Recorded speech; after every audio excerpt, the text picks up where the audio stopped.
Hey, good evening once again, everybody. A fabulous evening at Fenway Park tonight. To great conditions as the Red Sox and Yankees begin this three-game series tonight. As the Red Sox with a 5.5 game lead over the Yankees to begin this series.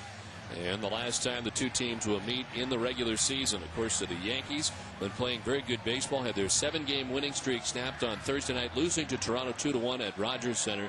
Got in pretty late last night in preparation for the series. The Red Sox had the day off. Jerry, I imagine the Red Sox sitting where they are, it's a different perspective for Boston heading into this series than it is for the Yankees, certainly. Well, the last win for the Red Sox, the walk-off win, was huge, because you knew the Yankees had another game up at Toronto. You didn't want them coming in here like 4 back. They ended up losing the game, so you get a little bit of a gap of 5.5 games that help you relax a little bit. And the fact is, the pressure here is all on New York. We said that even when we went to Yankee Stadium and the Yankees swept 3 games. You wouldn't expect the same thing to happen here this weekend, but it possibly could. And if it does, all of a sudden you have a race in the American League East with 2 weeks left in the season. Red Sox get a win, get 2 wins. They're in very good shape heading into the final 2 weeks. The Yankees still looking at the division, but also the wild card. They've got a pretty decent lead in the wild card right now. But, I think both teams are looking at this as it's playoff. This is like playoff baseball.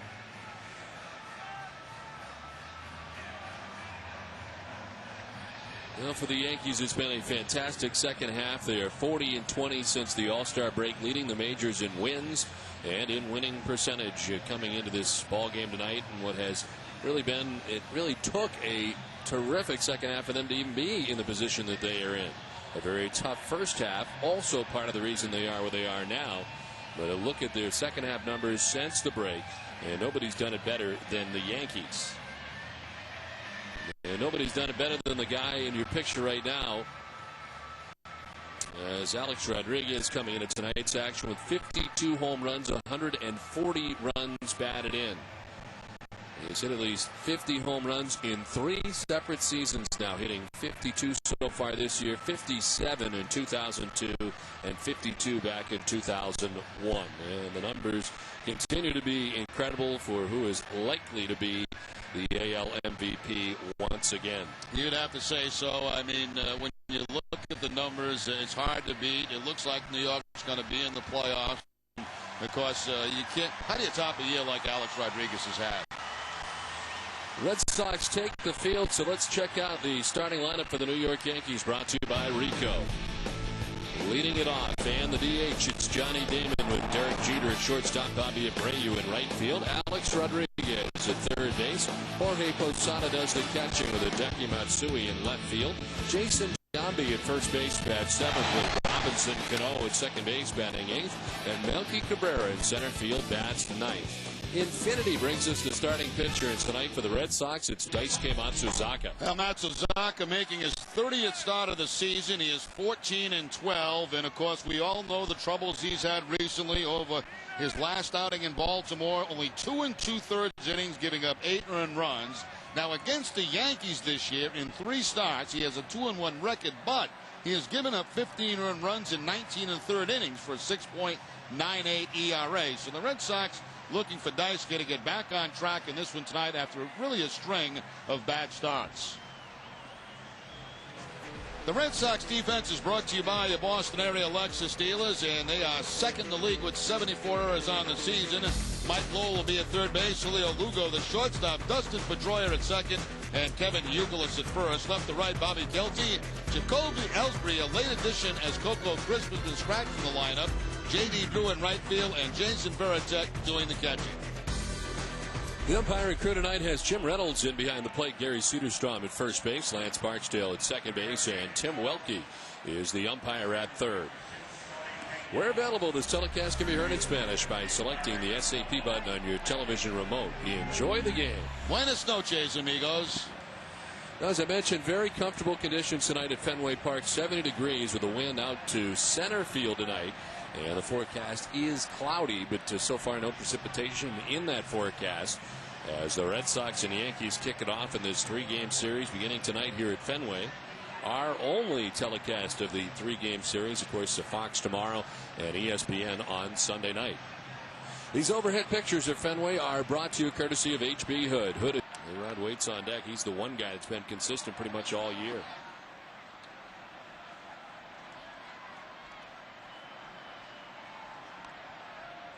Now, it's pretty clear here from the first three batters that the approach is different tonight from Daisuke. We've seen curveballs. We've seen a couple of changeups. You know, it's not just that cut fastball and slider that we basically saw the last time he pitched in Baltimore. You know, obviously mixing in some fastballs, but we're seeing two pitches he didn't use in that game.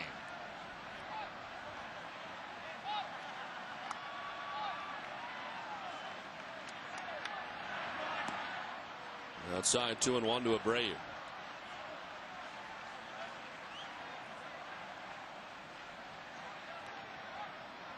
Abreu with 33 doubles on the season, reaching the 30 double plateau in each of his last 9 seasons, dating back to 1999. He has 20 stolen bases in 9 consecutive seasons also, which is the longest current streak in the majors. A strike and the count evens at 2-2. Abreu with a look back at Jim Reynolds. Thought that ball was down and in. Bobby Abreu 0 for 8 against Matsuzaka. That ball's supposed to be away, but a mislocation, but called a strike.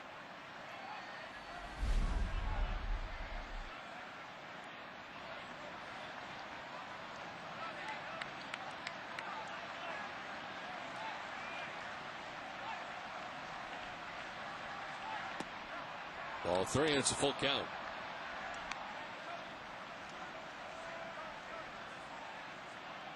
Matsuzaka with a win back on the 3rd of September against Toronto. He went 5 1/3 and gave up 10 hits and 7 runs. Came away with the victories. The Red Sox helped him out a great deal. From an offensive standpoint, getting plenty of support. He's lost 4 of the last 5 outings as he steps off bluffs to first.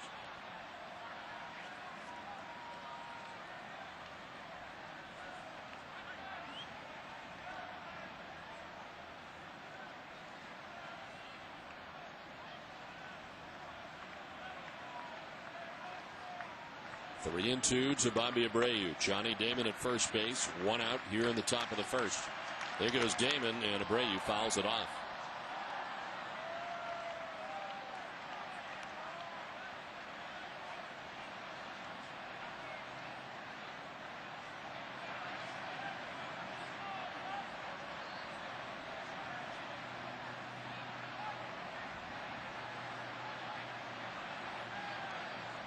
Well, for Joe Torre, it's been an incredible second half run, the best under his watch, remarkably.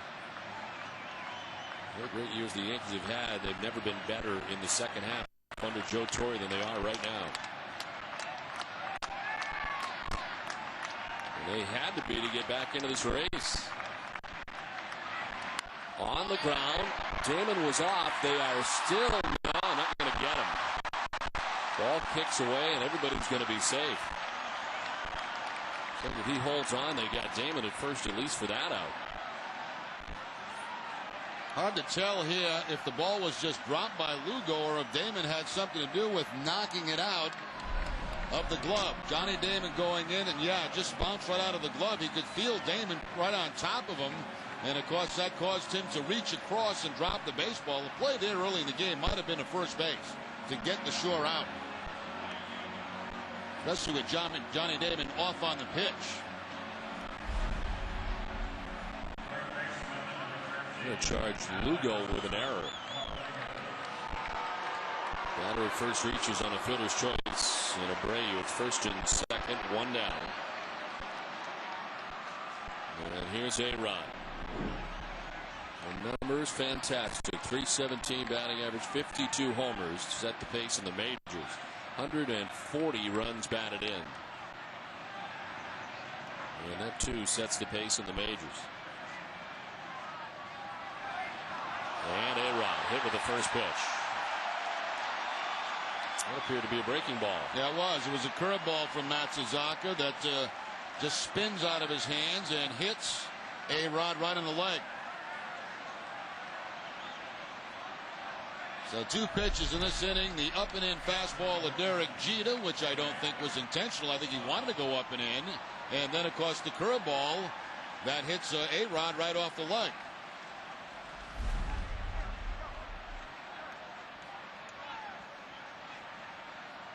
So bases loaded, one down, and here's Jorge Posada.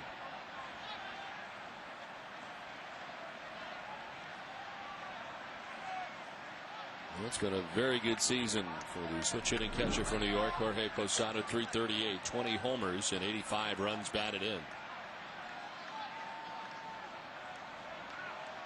Yankees with a bases loaded, one out situation right out of the gate tonight. Top half of the first.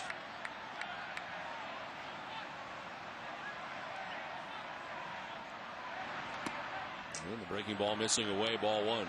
That's almost the exact same curveball he threw to Rodriguez, and it's the one that hit Rodriguez. But of course, Posada working from the left side of the plate again. The curveball just kind of spinning out of his hand.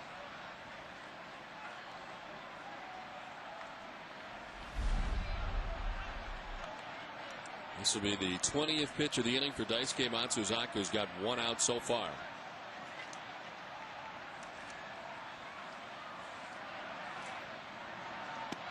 There's a strike over the outside corner, 1-1.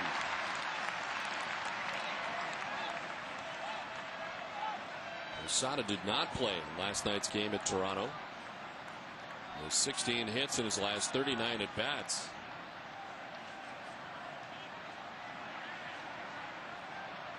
Bases filled with Yankees here in the top half of the first inning.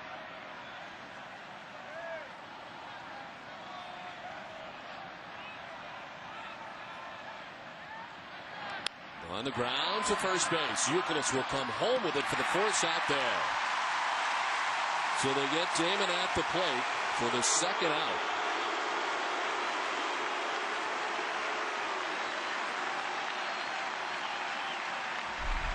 Now Youkilis feeling when he gets this ball is his best chance to get the go-ahead run, the runner at home plate, instead of trying to get a double play.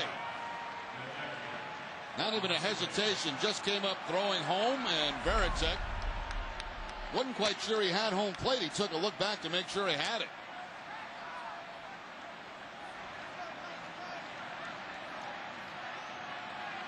So bases reloaded, two down in the inning, and here's Hideki Matsui. Matsui starting the night at .291, 23 homers and 93 runs batted in.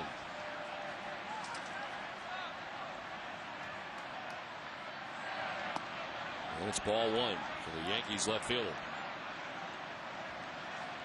That's just 4 hits in his last 36 at bats. And has not had a hit against Matsuzaka. You see the numbers over his last 15 games. He is 0 for 5 against Daisuke.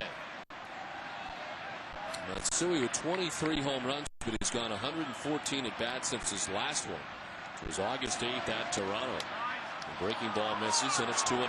That's about 3 or 4 straight curveballs now that have just kind of floated out of the hand of Daisuke. A couple of good ones early in this inning, but since that time having a tough time getting it over the plate.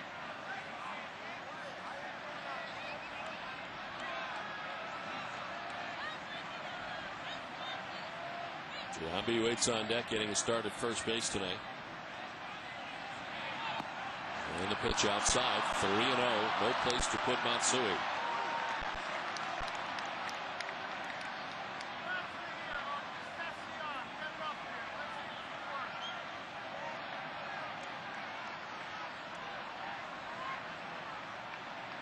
Abreu at third base, Alex Rodriguez at second base, Jorge Posada at first base.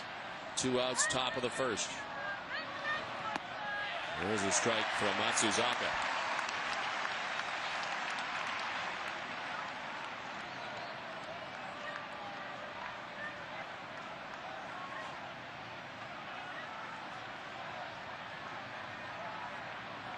Matsui's hit safely in 38 in the last 41 games.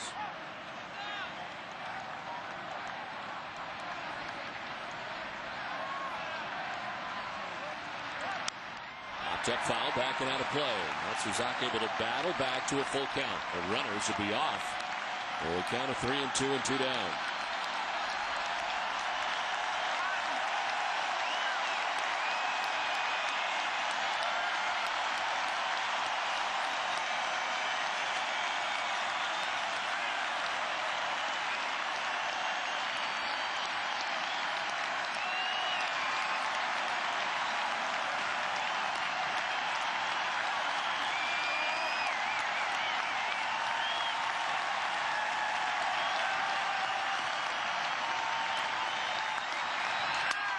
Broken bat grounder at Lugo. He gathers and throws in time. Daisuke gets out of the jam on the top of the first. Red Sox coming up from Fenway.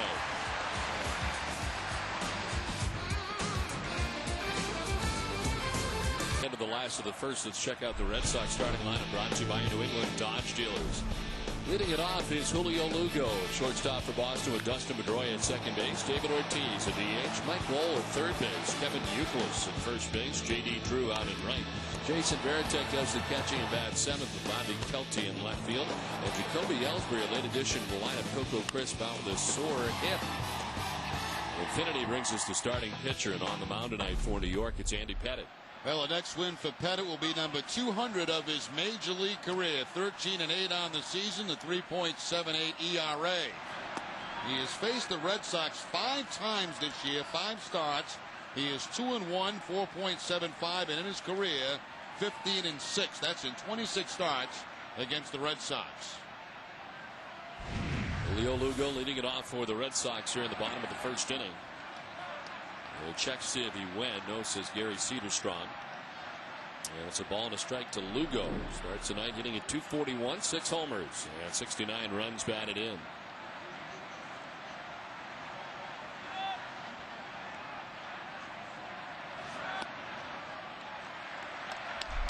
Bases loaded, jam, 3-2 count to Matsui, and Daisuke going with a slider. A broken bat right off the end of the bat for Matsui. And the ground ball right to Julio Lugo to get Matsuzaka out of a jam. So he remains hitless against Daisuke so far this season. A golden opportunity by the boards for the Yankees there in the first. Chop to short. Jeter back a step, handles, and the low throw, not dug out by Giambi. And Lugo will reach.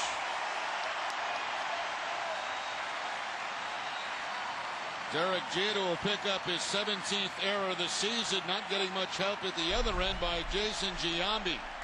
Backs up a little bit on the high bounce, but it's going to be short and in the dirt, and Giambi can't come up with it on the backhand.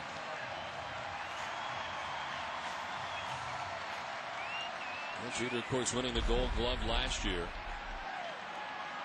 And miscue here has Lugo at first. Both shortstops have been charged with an error tonight in the first inning.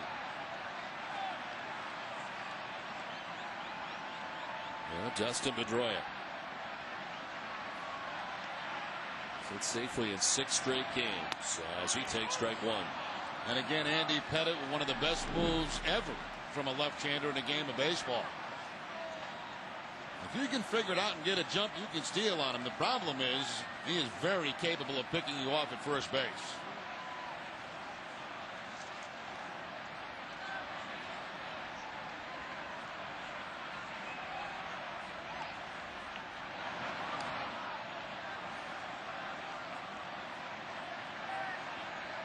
And this is not as good one, but it has Lugo looking back toward first base umpire Cederstrom, thinking that the step was too far toward home plate. That's just a show me move there by Andy Pettitte.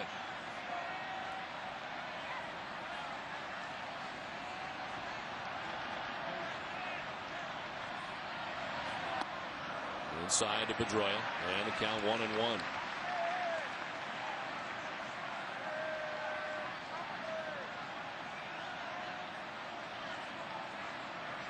Dustin Pedroia's .327 batting average. That's tops among rookies in the American League heading into tonight's action.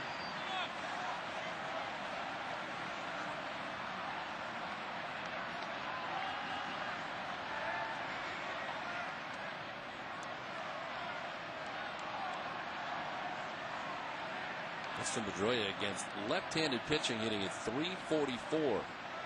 And 2 of the 7 home runs he has off left-handed pitching.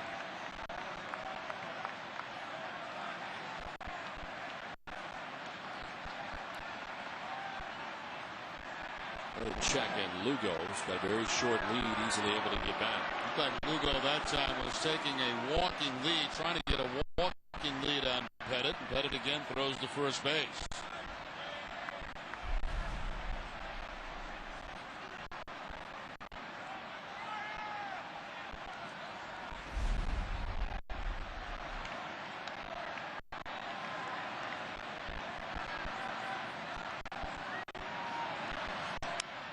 center field, Melky Cabrera coming in. And he'll make the catch for the first out. The Yankee defense is brought to you by New England Ford dealers. They are third in the league with 79 errors on the season. Alex Rodriguez, the third baseman. Derek Jeter, the shortstop. Robinson Cano at second.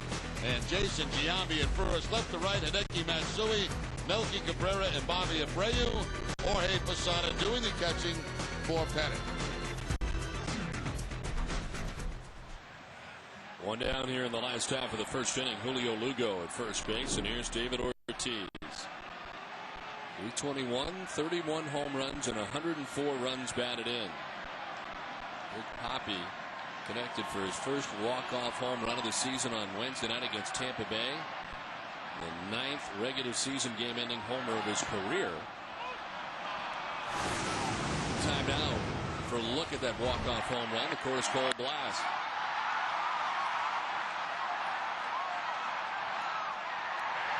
And the Red Sox come from behind victory, supplied all the runs in that 5-4 victory. First his 3-run home run earlier in the game, and then the 2-run home run and the walk-off, the 9th of his career. Only Bonds has got more.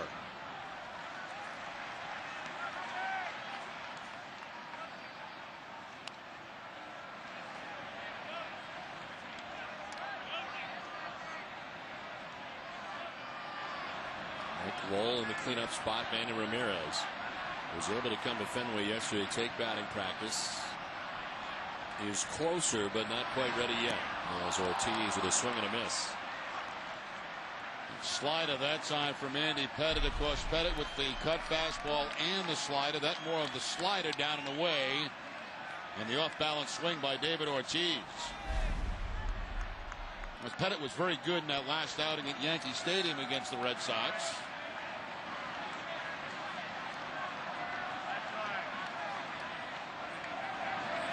Ortiz back up the middle, position perfectly with Jeter, but he bobbles it. The throw, he's going to be able to get only Ortiz. It should have, had he picked it cleanly, been a double play to end the inning. Yeah, he just couldn't find the baseball when he bobbled it. He couldn't find it right away. If he did, he still has a chance at the double play. When he finally does get it, the only play for him is the first base to get Ortiz. So Lugo gets in scoring position at second base. A lot of activity around that bag. You got Lugo coming in, you got Cano covering, and you got Jeter there.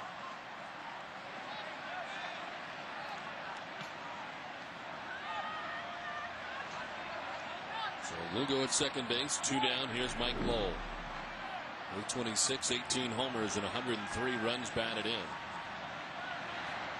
And it takes strike one from Pettitte. Change-up that time from Manny Pettitte. We saw quite a few of those change-ups in that last outing at Yankee Stadium. This one stays high, but not a pitch that Mike Lowell sitting on in the first pitch.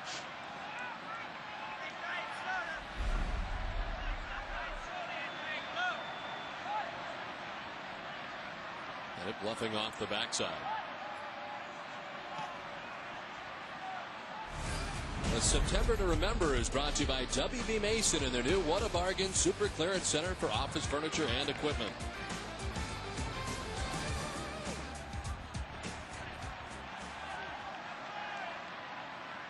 The 0-1 to Lowell. He's going to run inside. Posada able to gather it. It's a ball and a strike.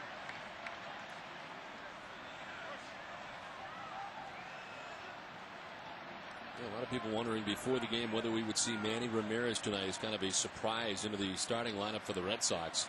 But that is not the case. Terry Francona is sort of non-committal as to whether or not Manny would be available during the game tonight at any point to pinch hit. But it appears he is much closer. Taking batting practice here at Fenway yesterday. Again taking batting practice tonight. Spin off the backside. Lou goes back to the bag at second. And look at Manny taking BP today, talking it over with A-Rod, but Ramirez another successful day at batting practice. You have to feel that he's just not that far away from returning. Or becoming a fast food cook. 1-1 the count to Lowell. We'll see which one comes first.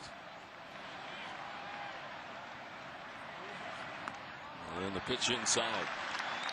Obviously, as a manager, you're not going to tip your cap and say Manny is not available or is available. You want Joe Torre at the end of the game guessing, whether he has him available to pinch hit in a key situation.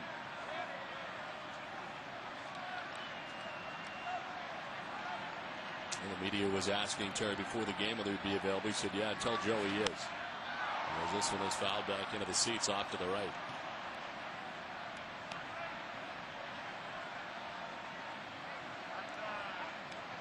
Now, we sit in on Terry's meeting every day. And I think perhaps the most uncomfortable he gets, if at all, is in these type situations, in these type series where you have all the media in there asking a lot of questions that he's answered day in and day out. For the regular media, it seems from a national standpoint, they come in and ask all the same questions he's been answering every day, and that gets a little on the tedious side. Here's ball 3, and it's a full count. Well, the one that got to him today was the one about, would you prefer to have the extra day when you win the division? And it's like, are you kidding me? He said for 2 weeks you've been asking me about Yankees questions. Now the Yankees are actually here, and you don't want to talk about it. There's 2 weeks left in the season. To my knowledge, nothing's been clinched yet. Layoff pitch to Lowell. Swing and a miss. Pettitte strikes him out. Red Sox strand Lugo at second. So both teams with chances in the first are scoreless after 1. Scoreless at the end of 1 as we head to the top of the second inning. It's time now for the fan of the game, brought to you by Pepsi. It's Adrian Grenier from Entourage, our Pepsi fan of the game. Second inning, it's Jason Giambi who leads it off. Are they filming an episode of Entourage because there are cameras all over there? Are they? I don't know. That's a good question. I didn't notice that. People usually travel around with cameras behind them. Oh, he's doing an interview. It's not Sox Appeal, right? I don't see a lady there, do you? No, good point.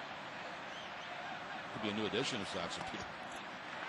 It's for a strike in the count, 1-1 to Giambi. 242, 13 homers, 34 runs batted in.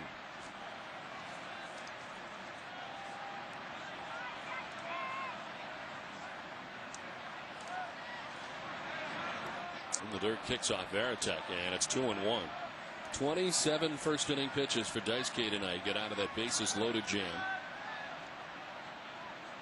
As New York left them loaded.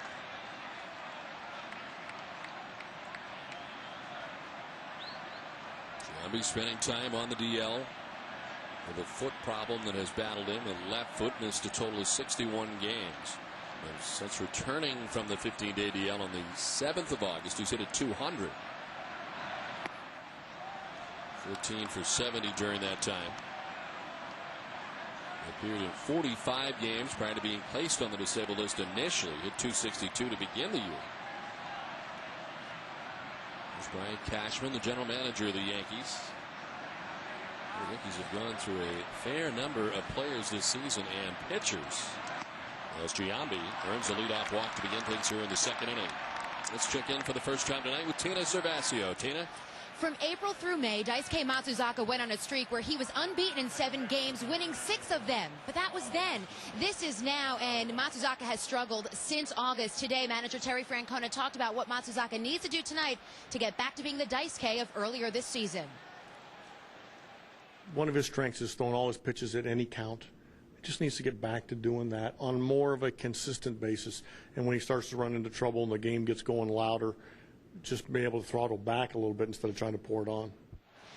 Today I talked to a television producer from Japan, and he said right now the fans in Japan are under high anxiety about Matsuzaka's performance as of late. Now, he also says it's sort of the media's fault. They absolutely dissect every pitch and every count and question why he throws certain pitches in certain counts. So that's sort of what has everyone worked up over there, and we thought the Boston media was thorough. Well, it has been tough on him the entire time he has been here. I mean, we've watched it firsthand, Jerry, from spring training right out of the get-go through now. It did appear, as you mentioned, after a lot of those first were out of the way, that there was less media following him around. But they do break it down on a daily basis, and it's got to be tough to break down what he has done lately, which has really been a struggle. Well, they break down when he throws between starts. I mean, even though the media is not as large as it was earlier, they're still here all the time. And every time he puts his foot on the field somewhere, he's being followed by a camera. So, yeah, it's tremendous pressure. I mean, pressure to prove himself here in the major leagues and pressure to represent Japan, where he came from, with so much hype. Sounds to me like they're just like us, dissecting every pitch. Pretty much.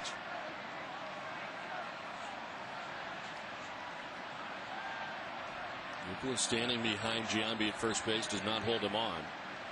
Ahead of Robinson, Cano this time 0-2. And Cano fouls it off. Saw Brian Cashman before he went to Tina. The Yankees have used 28 pitchers this season, tying a franchise record previously set in 2005. And they've had 9 pitchers make their major league debuts in 2007, topping a franchise high of 6. Had been done 5 times. So they've been through quite a bit as far as their roster goes, especially on Ron Guidry's watch and the pitching.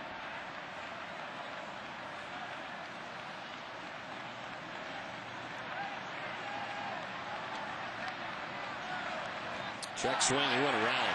Not even going to check. We're going to ring him up. Does Jim Reynolds' first strikeout for Matsuzaka. Francona mentioned in that interview with Tina that what they want to see from Daisuke is mixing up his pitches and throwing his pitches at any different time. Now here we see Matsuzaka with the splitter. It looks like that time. And again, I hate to keep popping back to that Baltimore game or the previous games, but it seemed like he became a cut fastball slider pitcher and mix it in a fastball. He abandoned his splitter. He abandoned his changeup and his curveball. Well, we've seen plenty of those tonight, and he picks up the strikeout. He gets Cano to chase a bad pitch when he gets ahead of him.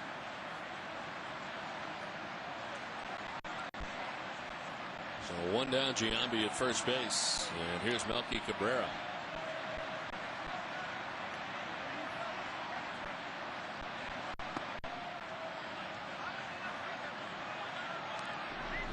Cabrera batting from the number 9 spot at 288, 8 homers and 62 runs batted in. You remember, Don, early in the season when Daisuke was going well, and it was impossible to predict how to approach this guy because he would throw any pitch at any time. So as a hitter, you had no idea how to prepare for him. Mentioned the dirt, the count 2-0. I wonder in his mind why that changed. Why he went away from that at any point. Hard to tell. No way of knowing that, really. Maybe it depends on who he felt the competition was. Whether, those were the best pitches for that situation. But he's at his best. I mean, he's got a lot of weapons. He's got a lot of weapons to use. Use them.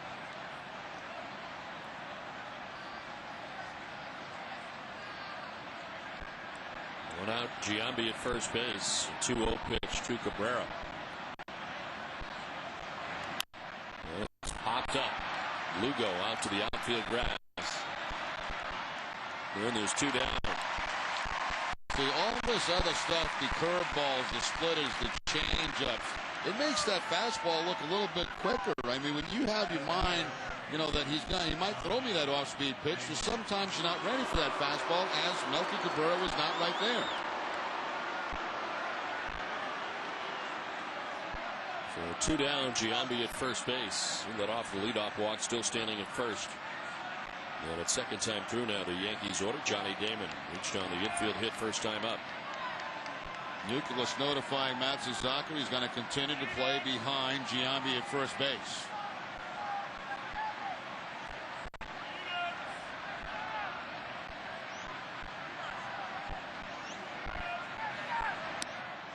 Pitch inside, ball 1. Those Red Sox fans know Johnny Damon plays a lot injured and has as a member of the Yankees. Numbers are remarkable. He's played at least 145 games in each of his last 11 major league seasons. It's the longest current streak of its kind in the major leagues.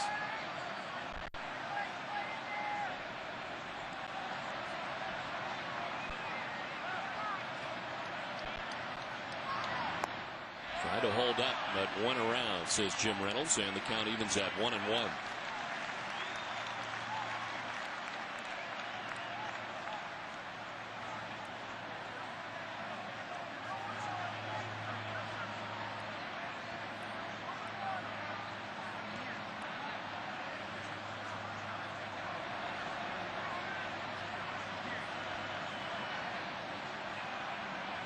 There goes Giambi at first on the 1-1 pitch, and it's fouled off to the left by Damon. 1-2.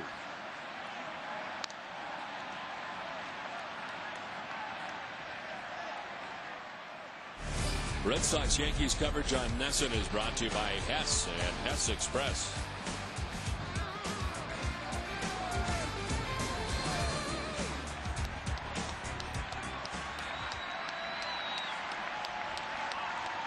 Two outs here in the top half of the second inning. Jason Giambi at first base. Damon waiting on a 1-2.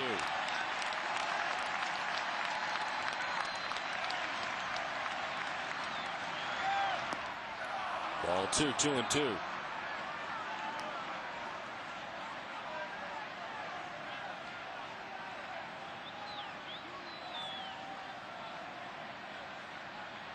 Daisuke is at 43 pitches through an inning and 2/3. As Derek Jeter waits on deck.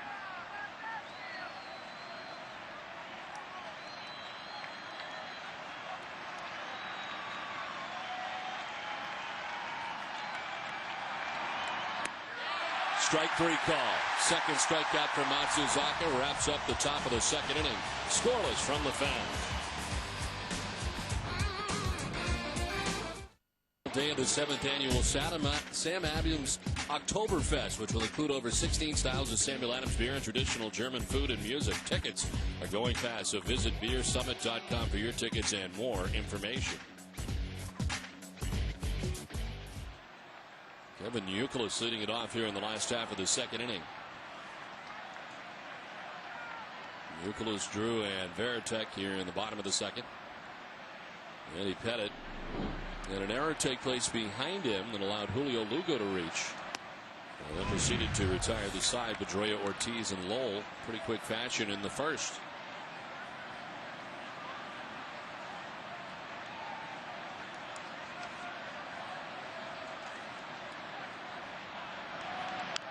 On the ground foul, and it's 1-2.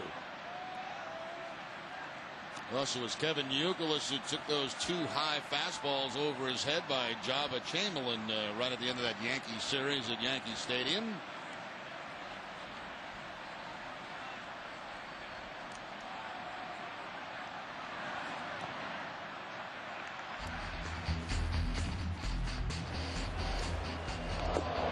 And that brought some interesting conversation after the ball game. Chamberlain was thrown out of the game by Angel Hernandez for intentionally throwing at Kevin Youkilis. He did get suspended for it. Well, Youkilis stays alive as he fouls it off. Joe Torre saying after that game that we're not going to send a 21-year-old kid out there to send a message. And he was quick to come to his defense and say that he was not throwing at him. On the other side, Terry Francona's response was, this kid's looking to grab our attention. He's certainly done that. And it definitely grabbed the attention of Kevin Youkilis and the Red Sox, intentional or otherwise. Well, what grabbed my attention was the way he pitched. This guy's added an awful lot to this bullpen for the New York Yankees. He has still not given up a run that it's been earned. He gave up an unearned run. Finally ending that stretch as this one's into right field. And a base hit for Youkilis. First hit off Andy Pettitte tonight. Youkilis has had great success against Pettitte. 455 in his career with a home run. He gets the fastball away and shoots it to the opposite field for the base hit.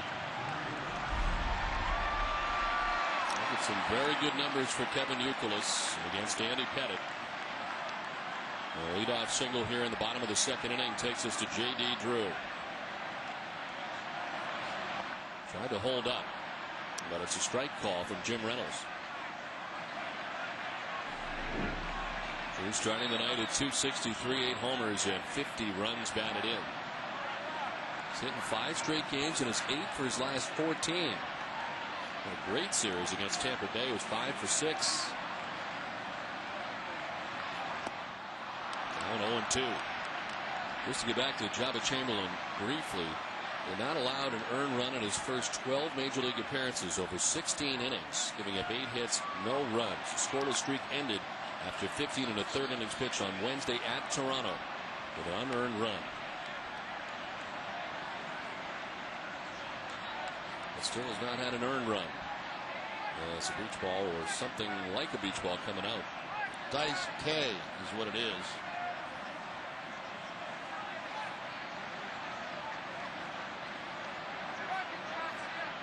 Euclid with a short lead at first.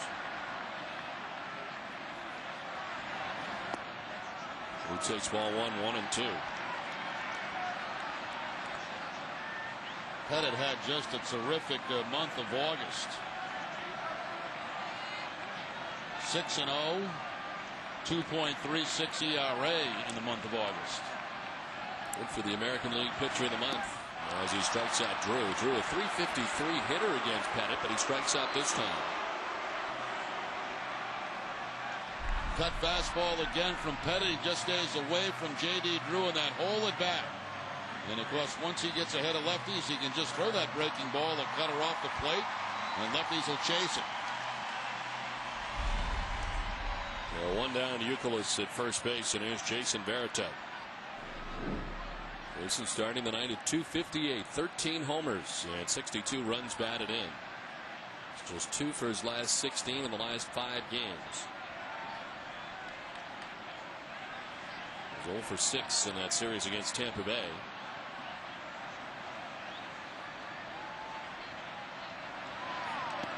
In the dirt, and Posada able to knock it down.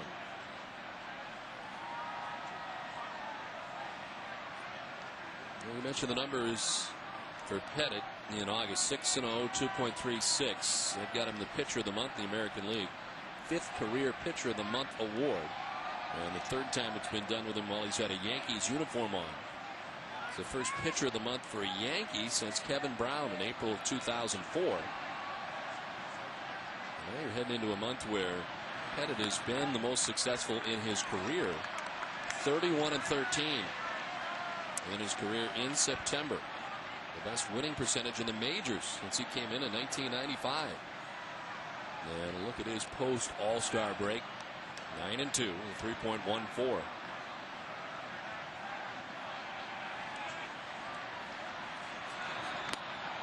And then for a strike, and it's 2-1 now to Varitek. I was actually stunned when Pettitte was allowed to leave New York and go down to Houston. I mean, I know it's home for him and all that, but I didn't think there was any way the Yankees would let him get away. I just think they waited too long, gave him a chance to think about it, and said, what the heck? I go down there, and of course he finds his way back into a Yankee uniform, which he probably never should have been out of. As did his buddy Roger Clemens, who also went. Roger, different story though. You know, I mean, for Roger it was going home. It was same as Pettitte, but different circumstances.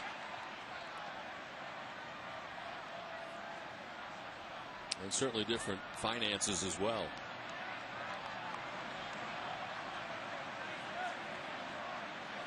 And 1 the count to Varitek. He bats now. Bobby Kelty waits on deck. Kelty getting the start in left field in the absence of Manny Ramirez.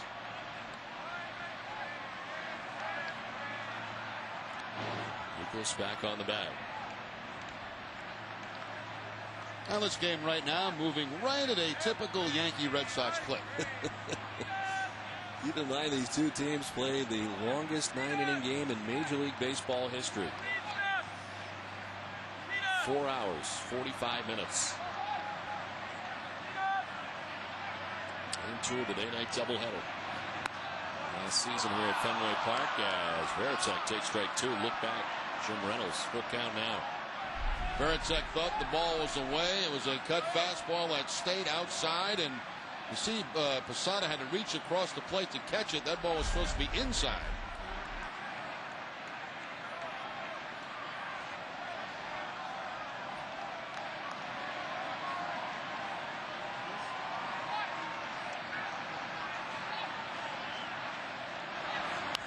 Varitek fouling it off.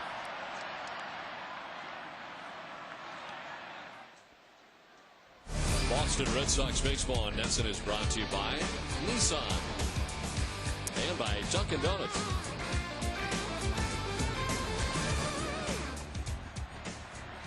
Second inning, first night of Red Sox Yankees from Fenway Park in Boston. 1 down here in the second inning. Euclid at first base, scoreless game. As Varitek takes ball 4. First walk given up by Andy Pettitte tonight. Stop and Shop's triple winner has raised more than $43 million for the Jimmy Fund thanks to the support of Stop and Shop customers, suppliers, and the Boston Red Sox. Stop and Shop, the official supermarket of the Boston Red Sox. Jake Gyllenhaal is here tonight visiting with Red Sox chairman Tom Werner. Well, we saw so many actors at Yankee Stadium when we were there last, and so many had made their way to Fenway Park for the beginning of this three-game series and the last regular season meeting between the Red Sox and Yankees. There's Pettitte, chops one foul. 250 with a home run and 11 runs batted in.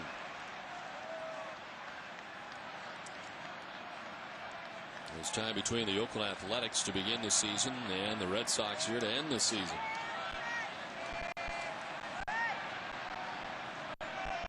3 for 14 in his last 6 games.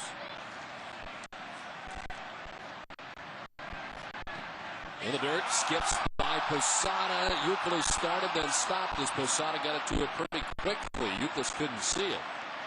Now Posada was going to try to pick off Youkilis at second base. They had a pickoff play on. Watch Cano head to the bag, but the ball gets by Posada. Then it's tough from that position. If you're Kevin Youkilis, you got the pitcher, you've got the hitter, and Posada blocking the baseball. You can't tell how far it gets away from him, and that's why Youkilis stays at second base.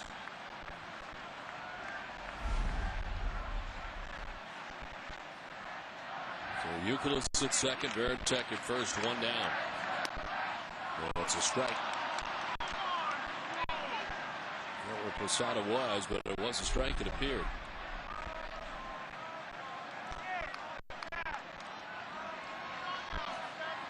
Bobby Kelty just looks away, thinking the ball was down and away.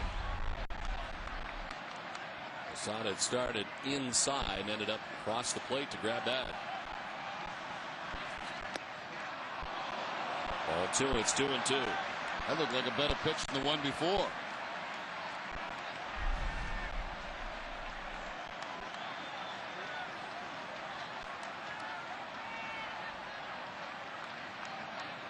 This is the one that was called a strike on Bobby Kelty. Looked like it might have been down and away, and then the one after that looked to be a strike, but not called a strike. Kelty stays alive, 2-2.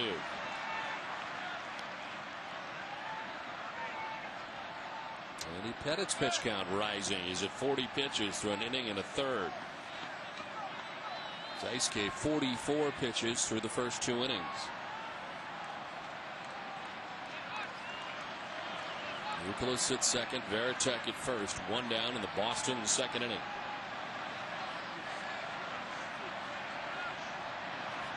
Kelty chops it softly left side. Jeter had to wait on it to second for one. That's all they'll get. It'll be a first and third with 2 down.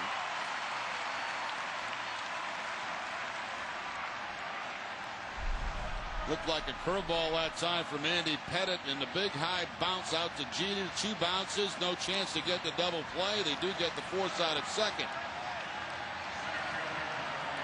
So Jacoby Ellsbury will get his first at bat against Andy Pettitte ever.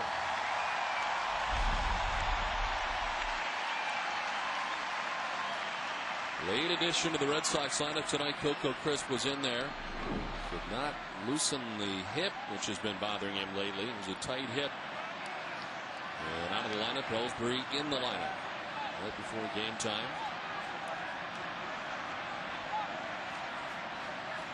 And Ellsbury cues it fouled off the end of the bat.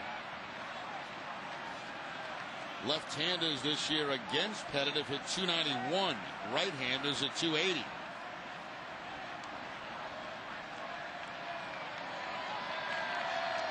Youkilis at third base, Kelty at first base, 2 down. Jacoby Ellsbury has hit safely in each of his 11 games. That's coming up from the Paw Sox, his 3rd stint in Boston this year. And look at the numbers during the 11-gamer.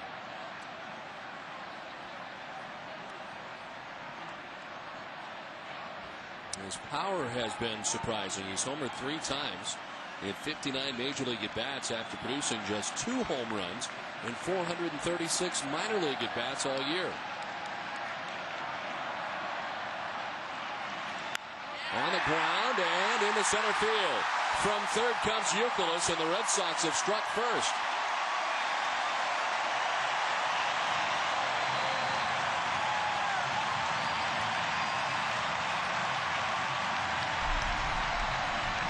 Jacoby Ellsbury on the slide, and that's down and away, and he hooks it hard by Robinson Cano. So the beat goes on for Ellsbury. 12 straight games now, and he gives the Red Sox the 1-0 lead with the 2-out base hit.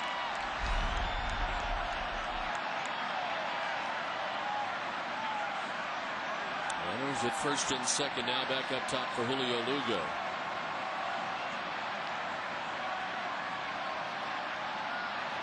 The bat control has really been impressive from Jacoby Ellsbury.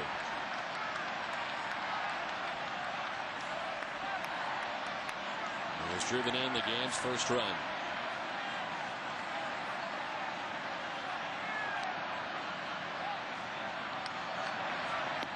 It's inside, and it's 2-0 now to Lugo.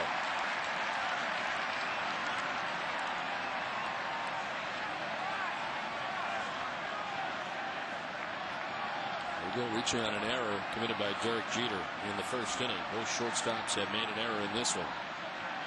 Lugo was charged with an error himself in the first inning.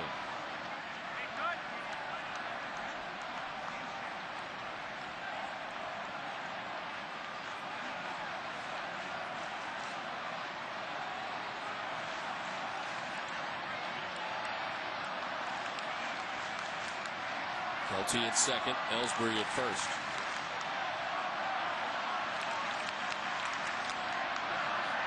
Lugo, swing and a miss, 2-1.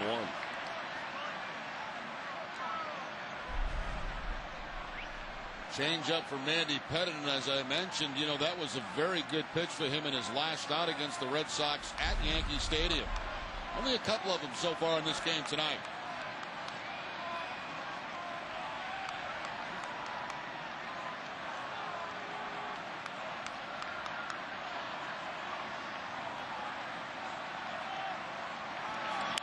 Lugo pops it up short right. Cano out, backpedaling to make the grab. That ends the inning, but the Red Sox strike first. They take a 1-0 lead at the end of 2. The Hood Lightship's going to show us the home of a couple of guys that are going to join us here in this inning. As Glenn Murray's with us, so is Patrice Bergeron. Training camp started today, guys. How'd it go first day? Not too bad. It was first of many. I think we're all itching to get started, so hopefully we have a great season. And the real soreness doesn't come in for about 3 days anyway, right? Well, maybe not for Patrice. He's only 21, exactly. So I can go a couple older guys. Well, glad you guys are up here joining us. Red Sox Yankees, got to be fun to watch in for you guys. Yeah, it is. It's obviously a great rivalry, and we're very happy to be here right now and be part of it. Well, the Yankees coming to bat here in the top half of the third. Derek Jeter getting it started. And of course, the tickets go on sale tomorrow. Glenn, tell us a little bit of what you think the club is going to be like this year heading into the season. Well, our expectations are very high. I think last year we didn't make the playoffs, and our goal is to make the playoffs. You know, we got to be realistic. We're not really thinking Stanley Cup. We're thinking get in the playoffs and see what we can do. The practices this weekend at the Garden, which is pretty unusual. You guys are usually at Wilmington, right? Yeah, right. That's right. We're usually starting at Wilmington, but it's nice to to be at the Garden and get used to the ring and to the ice already, and it was fun today. And of course, a new coach this year. How big of an adjustment is that going to be for you guys? A little bit, I think. Having a different coach come in, a different personality, different systems. We have 3-4 weeks to get ready for the opening day on October 5th, so we'll be ready. Tomorrow, you guys have a fan fest going on as well. Tell us a little bit about that. I think it's the whole weekend. I think Fan Fest. I think tomorrow's going to be a barbecue with in the parking lot actually, and obviously the fans are going to season tickets holder going to have a chance to be there and meet the players, and also have a chance to go see the scrimmage after, because there's a scrimmage between what was split the team in half and who play. So and after that on Sunday there's also some sort of activities for the fans. So I think it should be exciting for them, and hopefully they're going to come in many people. Well, it is hard to imagine, but hockey season is upon us. We wish you both luck, and thanks for joining us. Thanks very much, guys. Glenn Murray and Patrice Bergeron getting it started for the Bruins as Jeter drives it out towards center field. Ellsbury is back there to reel it in. Took him to the track, but it's out number 1 of the inning.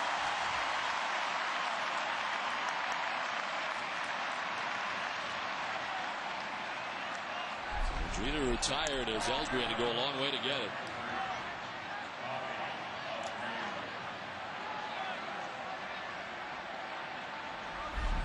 One down, and it brings up Bobby Abreu.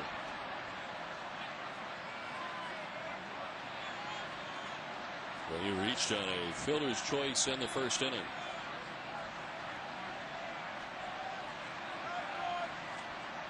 Yankees have the lead runner on in the first and second innings,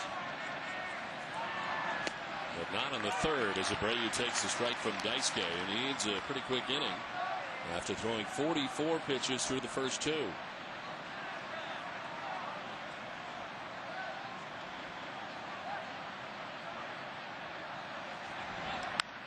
One hopper as Pedroia picks it and throws out Abreu, 2 down. FW Webb is proud to be the official supplier of plumbing, heating, and cooling supplies for the Boston Red Sox. To learn more about how FW Webb can help you, contact your local professional contractor or visit fwweb.com. FW Webb, we've got it.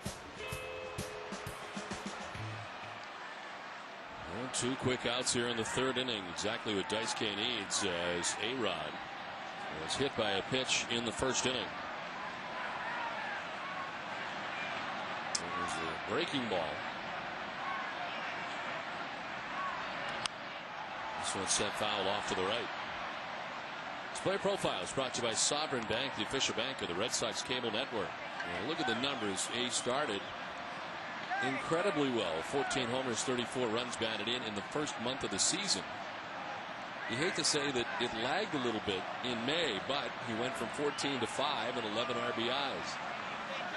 He was having a very strong end of the season.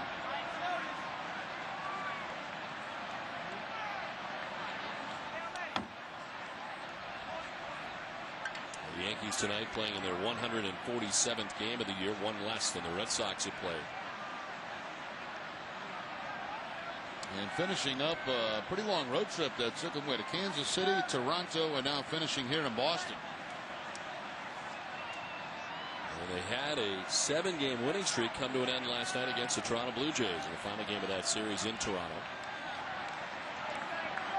A 2-1 loss to right-hander Ian Kennedy, who pitched marvelously, giving up just 1 earned run, 1 hit in 7 innings in his third career major league start, but did not get a decision. Blue Jays winning in the 9th off right-hand reliever Chris Britton.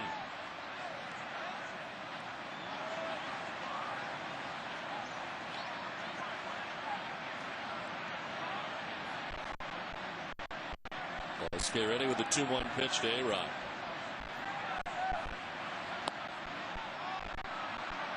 3-3-1.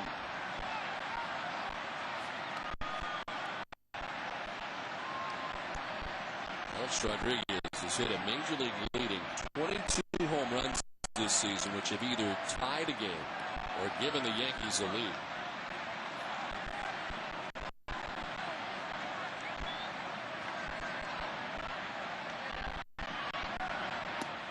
A strike and a full count.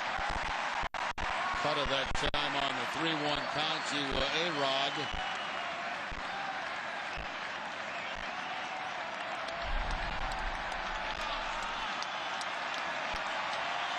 Actually, a pretty good pitch to hit. It stays down an inside corner.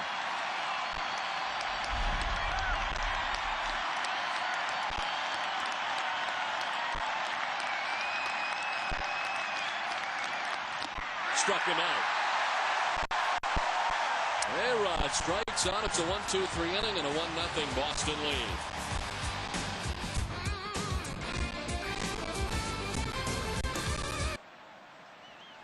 Pettitte back on the mound, and Dustin Pedroia leads it off, then Ortiz and Lowe. Pedroia flied out to center fielder Melky Cabrera in the first inning.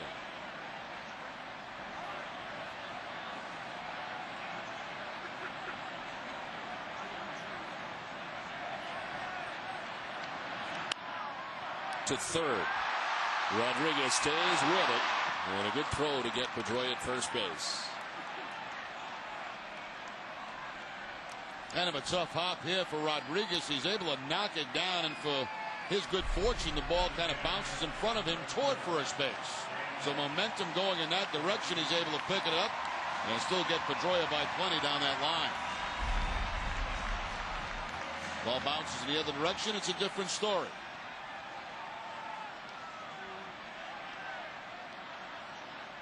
One down for David Ortiz. Grounded out to shortstop first time up.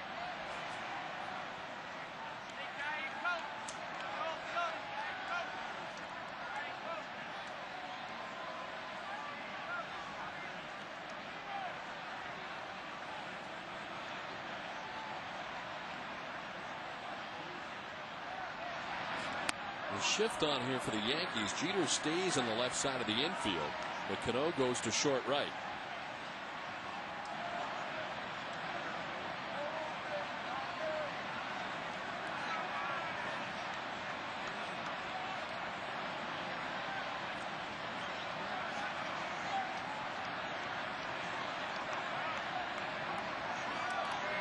It's thrown 51 pitches through 2 1/3 innings.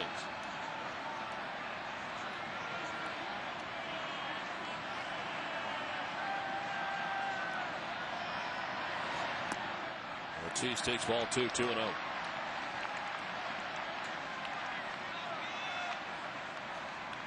Pettitte signing as a free agent. Signed a 1-year contract with a player option for the second year. Contract extending through the 2008 season. They elevate. Ortiz chases 2-1.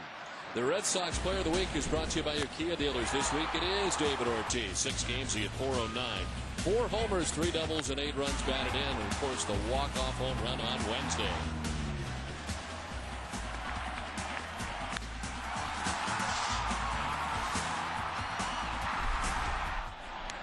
Ooh, 2-1 misses high and inside. 3-1.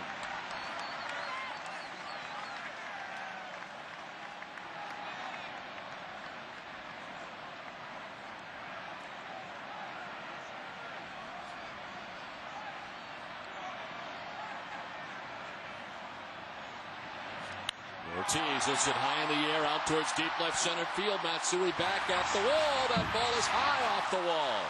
Cabrera plays the Karen, but not before Big Papi standing at second base with a 1-out double.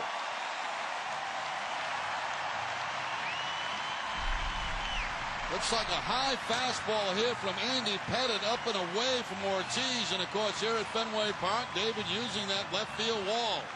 Right at the top of the wall, the ball is played by Melky Cabrera, but Ortiz in with the 1-out double. 45 doubles now in the season, ties him with Guerrero for second. Magglio Ordonez leads the league with 48. So 1 out, David Ortiz at second base. Mike Lowe, the batter, a strikeout victim first time up. On the ground up the middle and into center field. Ortiz will be waved around. Cabrera's throw is going to be close, and Ortiz is out at the plate. DeMarlo Hale waited a long time to try and see if he was going to send Ortiz. He does, and Big Papi gets gunned down by Cabrera. Now Melky Cabrera picks up his 14th assist on the season from center field. With nobody out, they would not have taken this chance. With 1 out, they do take the chance, and a great job blocking the plate also by Jorge Posada.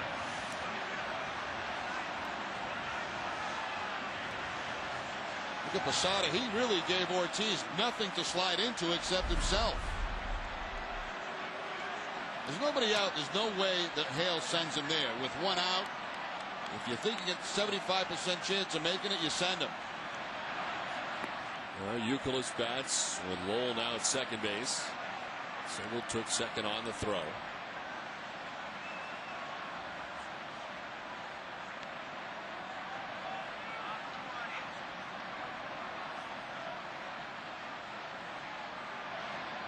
Youkilis' single his first time up came around to score the Red Sox run. I remember the first time we saw Melky Cabrera at Yankee Stadium. He dropped a pop-up. It looked like he was the worst outfielder in the world. Well, he's become a pretty darn good one for him. 14 assists now in the season. Yeah, the Yankees were certainly concerned about his defense at the time. I don't think they're concerned anymore.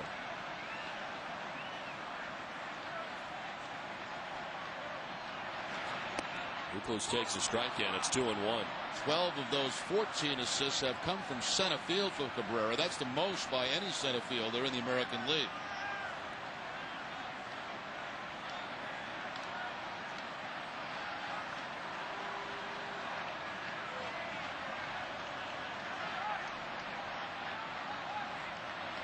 They call Euclid backs out. Posada to the mound to talk to Pettitte.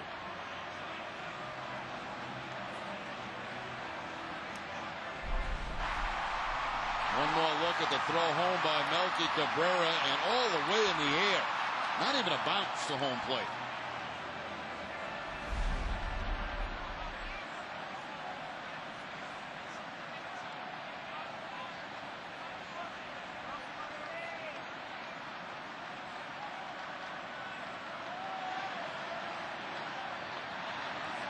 Swing and a miss for Euclid, and the count 2-2.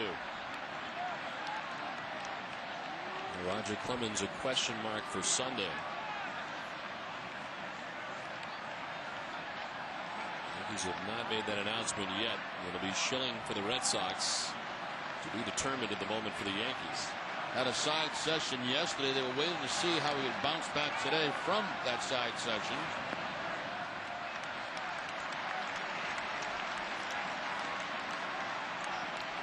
He was optimistic that he'd be making that start on Sunday. 6-6 with a 4.45 ERA. Probably not what the Yankees expected.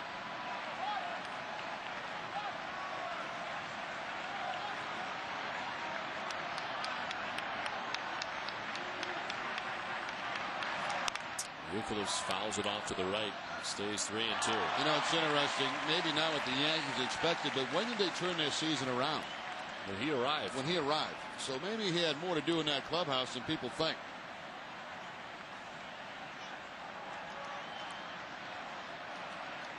Like Messina pitching the other night for the first time in a long time, had a very good outing.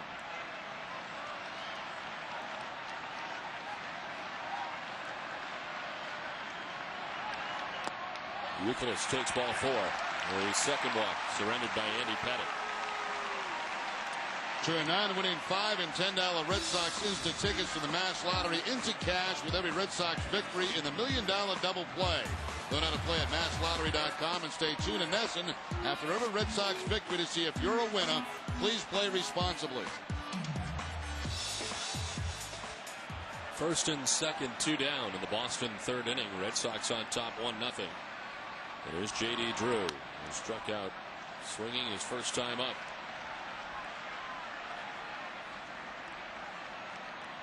Drew versus Pettitte coming in 6 for 17 at 353 with 2 homers off Andy Pettitte.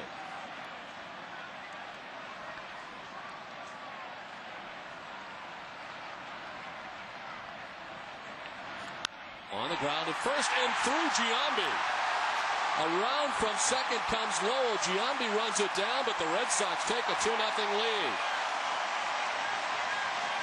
Well, the defense has always come in question with Giambi at first base, and this one gets through him. And that ball was scorched by J.D. Drew, but certainly one Giambi could have handled. He did not. It is going to go an error, his first of the season. And the Red Sox picked up a gift run here. Giambi went down to one knee, but still couldn't make the play on it.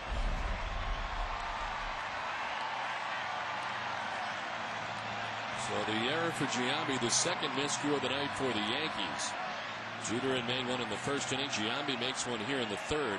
Jeter's was not costly. Giambi's is, as it gives the Red Sox the 2-0 advantage. Well, quite frankly, Giambi could have had that ball that Jeter threw in the dirt, too. It was not a tough pick at first base. So they're at the corners now for the Red Sox. 2 down. Here's Pettitte. First to check it first. And Drew back to the bag.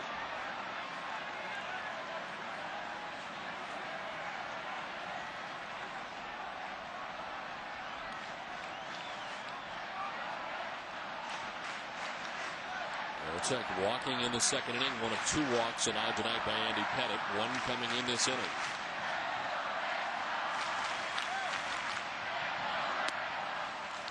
Strike 1 to Pettitte.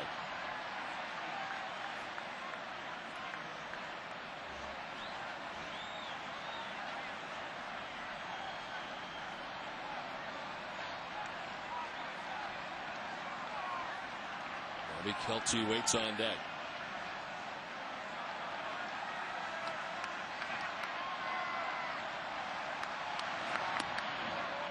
1-1 to Pettitte.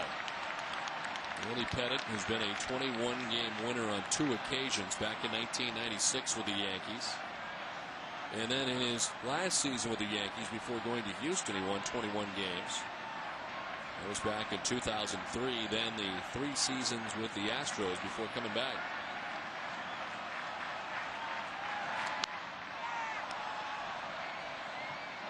The best view of tonight's game is from the Hood Lightship. Each time the Red Sox win at Fenway, Hood donates $1,500 to children's hospitals throughout New England. Hood has already donated more than $500,000 to help area kids and their families. It's another reason to cheer for the Red Sox and another reason you can feel good about Hood.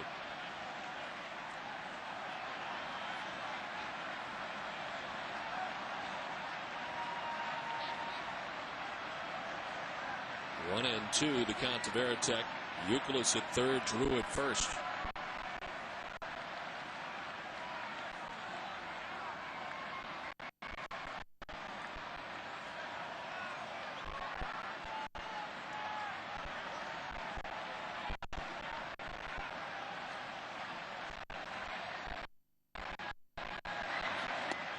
Inside of the count, 2-2. Off the top tonight, we talked about how similar the two teams are in the season series. You look for differences between the two clubs when they play other teams. How about the American League East? The Red Sox against the East are 39-24, while the Yankees are only .500 against the American League East. They're 28-28. They've had all kinds of problems this season against the Baltimore Orioles. And a pretty big difference from within the division as Pettitte takes ball 3 and it's a full count.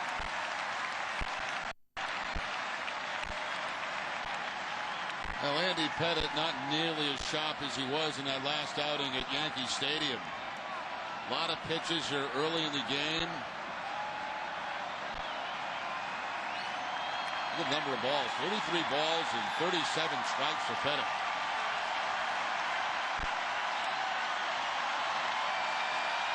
Youkilis at third, Drew at first, 2 down.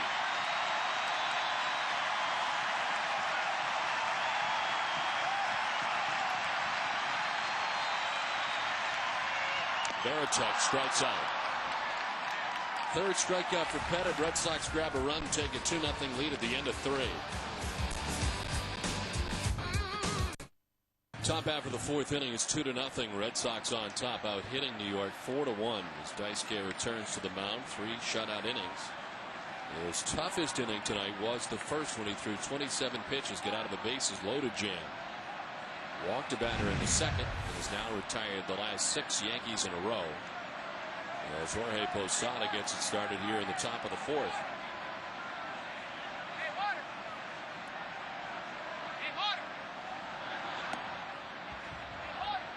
Posada reached on a fielder's choice in the first inning and is 0 for 1 in the game.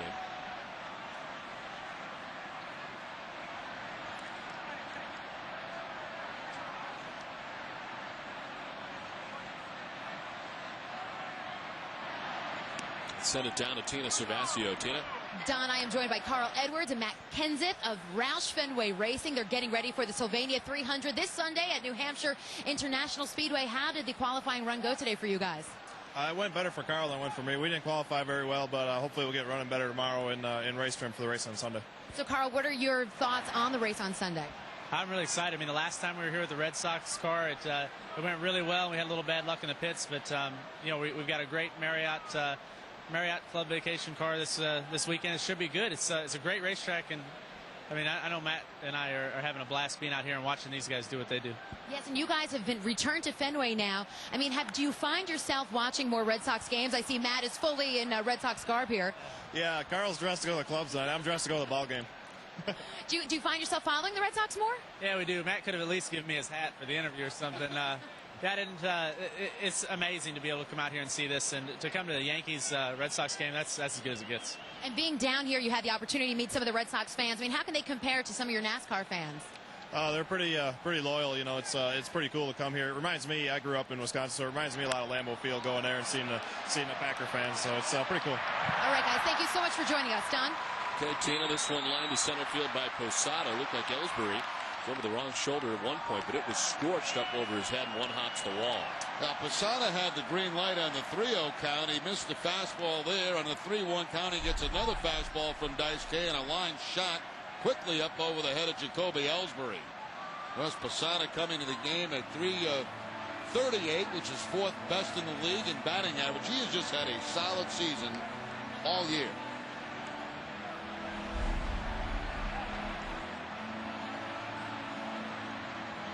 So the second Yankees hit as Posada stands in scoring position with nobody out. And here's Hideki Matsui. He's retired 1-6-3, first time up being the first.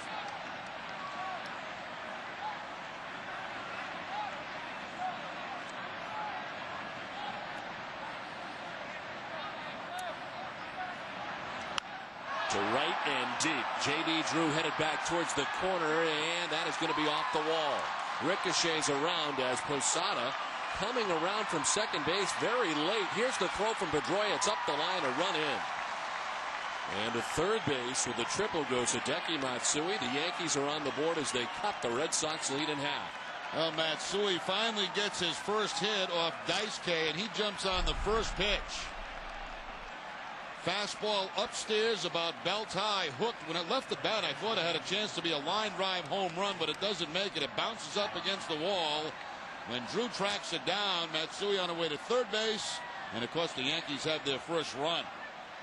So 2 balls in this inning hit very hard off Daisuke. The Posada line drive, and now Matsui.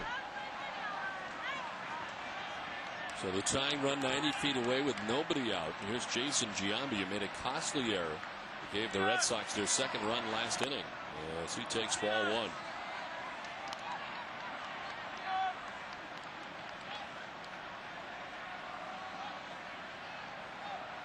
Giambi walked in the second inning in his only at bat, the only walk given up tonight by Daisuke.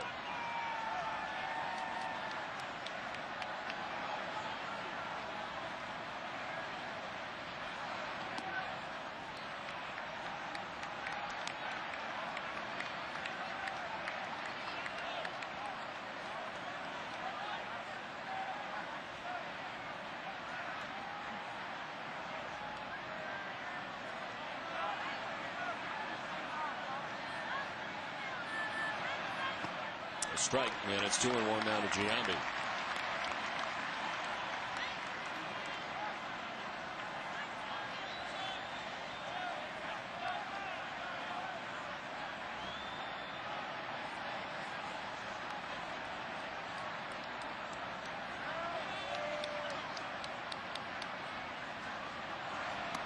Three and one.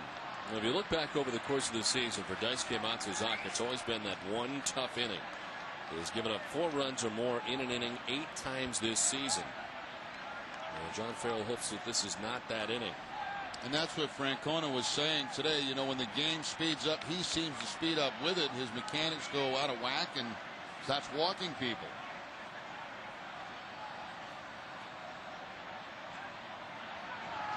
Ball 4, and there is a walk to Giambi for the second time tonight.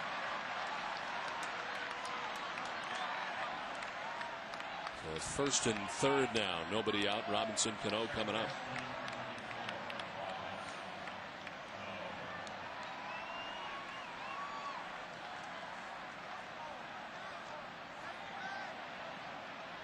Cano struck out swinging in the second inning. One of 3 strikeouts tonight for Matsuzaka.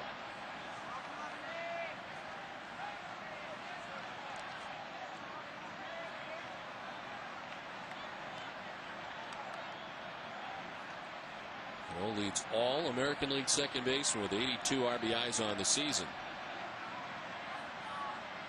After a slow start to the season, really has turned it around since the middle of July.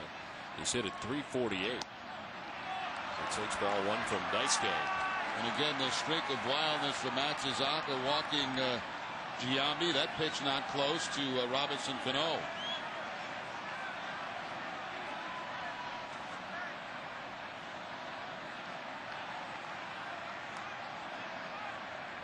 Matsui at third base, Giambi at first base, a run in. There's a strike and it's 1-1.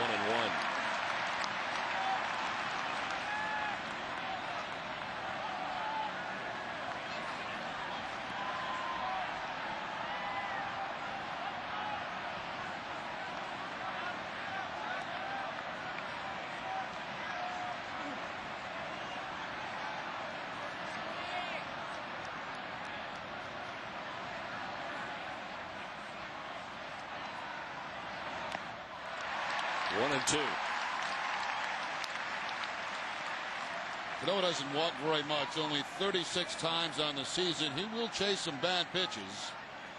First time up, he got him on a changeup that was down and out of the strike zone. Let's see if he does the same thing after that high fastball on the last pitch. Melky Cabrera waits on deck, nobody out. Here in the top half of the fourth inning for the Yankees. They're on the board. Tying run 90 feet away.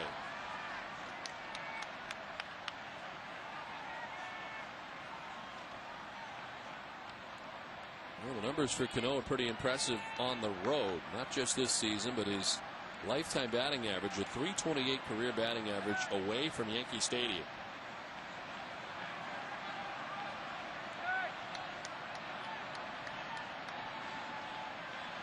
Back and forth they go as Cano backs out again.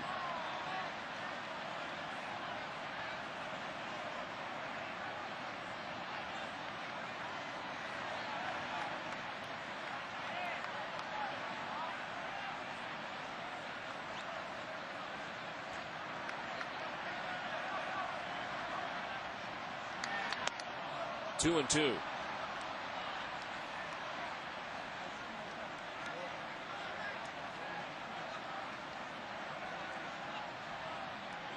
Matsuzaka threw 27 first inning pitches as the Yankees had the bases loaded to get out of that jam without giving up a run, and retired 6 batters in a row. For this inning, a double, a triple, and a walk. Swing and a miss. Strikes out Cano for the second time tonight. 4 Ks for Daisuke, and he needed that. 3 of his 4 strikeouts have been on his fastball. They just stay with the fastball this time against Cano up above the belt. Last time it was a changeup to strike him out. This time the fastball.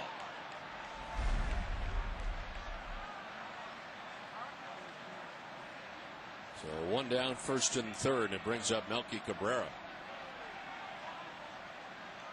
Cabrera popped out to the shortstop, Julio Lugo, in the second inning.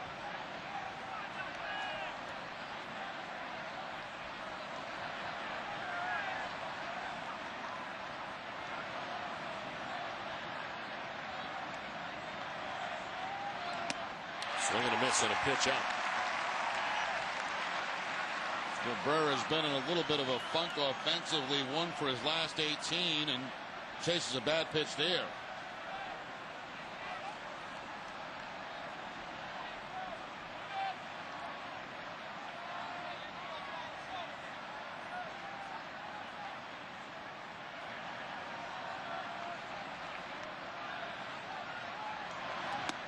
Swing and a miss, and it's 0-2. Doubling up on the fastball. This one at 93 miles an hour.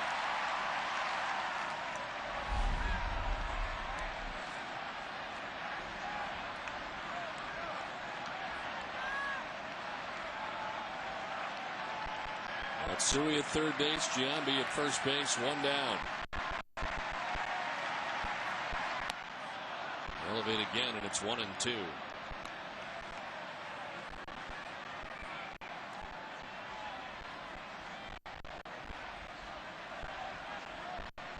"75 pitches for Daisuke Matsuzaka.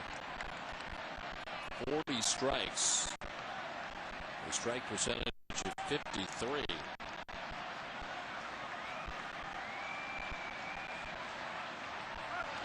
On the ground foul by the Red Sox dugout, still 1-2.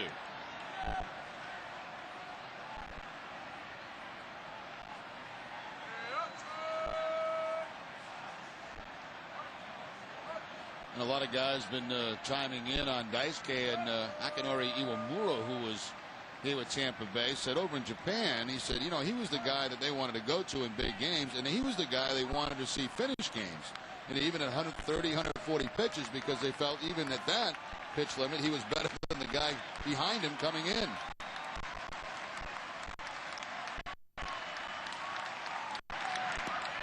Outside in the count 2-2. It appears with both starters deep into their pitch count tonight, the bullpen's going to play a big factor in tonight's game. As Pettitte through the first 3 innings has thrown 71 pitches. Daisuke working here, about to throw his 78th pitch of the night. They're 3 1/3.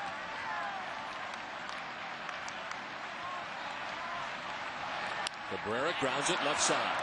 Lugo shovels it to second for 1 on to first. In time they turn the double play.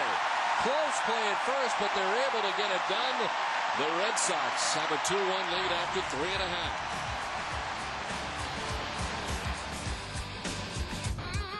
It's a 2-1 Red Sox lead as we head to the last half of the 4th inning. Bobby Kelty leading it off, grounding one hard by Rodriguez at third into the corner. Kelty thinking 2 is over to play as Matsui. He's into second base with a leadoff double. Up there hacking at the first offering from Andy Pettitte to begin the bottom of the 4th.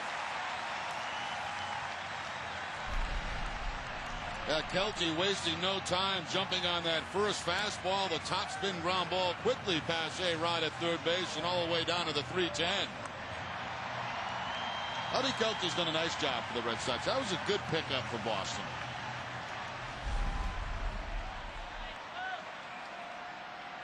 He stands at second base to begin things in the 4th inning. An 18-minute wait for Andy Pettitte. Jacoby Ellsbury knocked in the first run of the night with a single in the second inning to score Youkilis. Yankees expecting the bunt. Ellsbury blooping one to shallow center field. Out goes Cano. It'll drop. Kelty stopped at third as out to get it is Cano. And Ellsbury's 2 for 2. Well, the late addition for Coco Chris, 2 for 2 against a guy he's never faced. Once again, jumps on that first pitch, a fastball that's middle in, and just bloops it up over the head of Robinson Cano. No chance for Cano, no chance for Cabrera.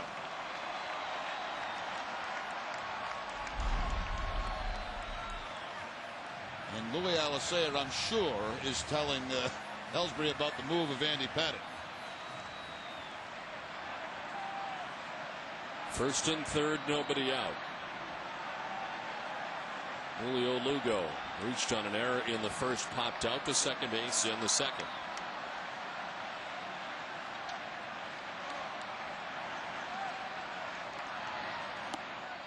Lugo takes ball 1. Red Sox have had at least a base runner in every inning tonight. And it stranded 5 men through the first 3 innings.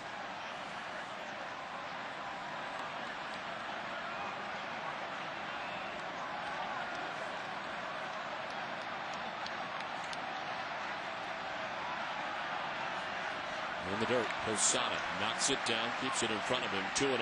Interesting this afternoon, I was surrounded by 3 managers and standing outside the Red Sox clubhouse. Dusty Baker I was talking to doing a game here tonight for ESPN. And then the Yankees come in, and Joe Torre and Larry Boa both came over. So there I was with 3 managers. How's that? Very nice. Pretty good stuff, huh? Dusty here tonight, of course, part of the ESPN team.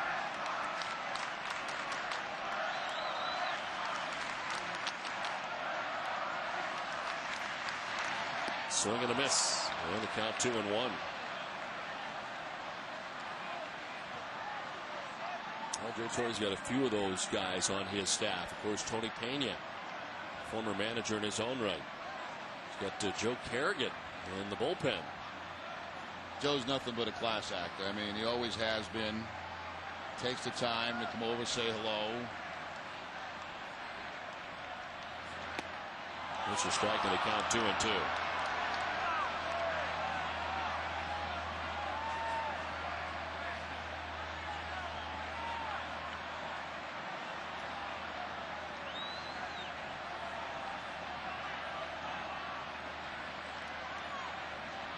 Red Sox on top 2-1, threatening here. Runners at the corners, nobody out. Over a low throw at that. Giambi picks it out. Looks like Giambi needs a new pair of britches. Back all ripped up.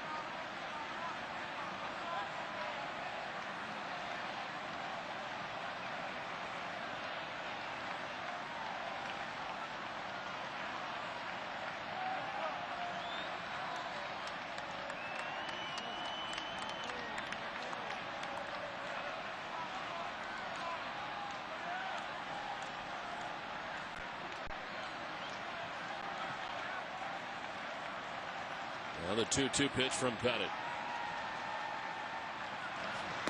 Late swing, and it's strike 3. Lugo becomes the 4th strikeout victim of the night for Pettitte. 1 down. All Pettitte's strikeouts tonight have come on his trademark pitch, his cut fastball.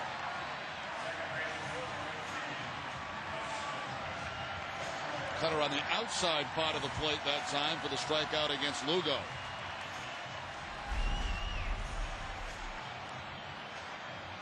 Pettitte needed that strikeout right there. 1 down.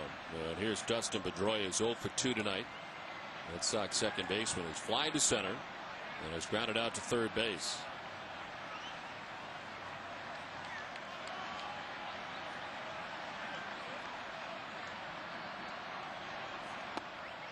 Inside, ball 1.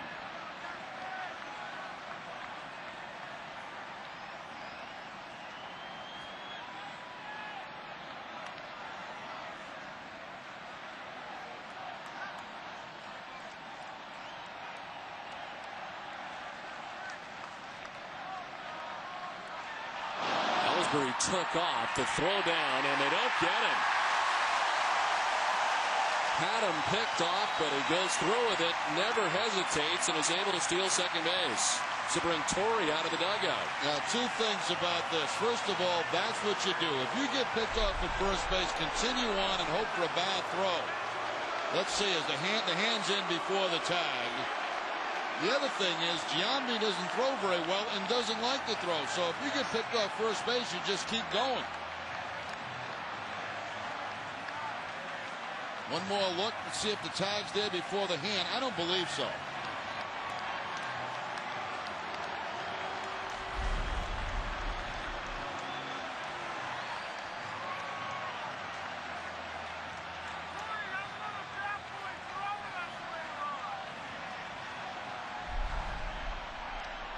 Watch Jeter receive the ball, apply the tag, but it looks like the hand's on the back. Very, very close play. So it's second and third, 1 down, and now Pedroia gets a piece, fouls it off. That's what you do, though, you know, especially against a guy like Pettitte. You got to guess. So as soon as he makes his first move, you take off.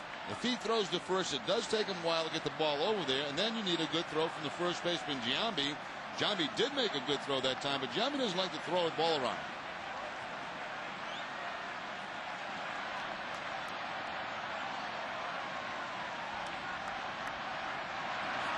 Pedroia wraps it foul behind the runner at third in Kelty.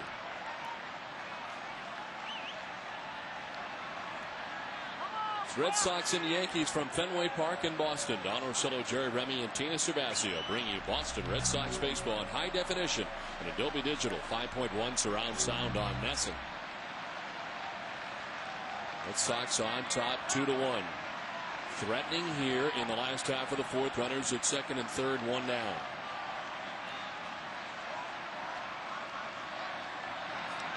To center field and a hit for Pedroia. Kelty from third. Ellsbury behind him. The throw not in time. Throw to second and safe. There is Pedroia. Red Sox take a 4-1 lead.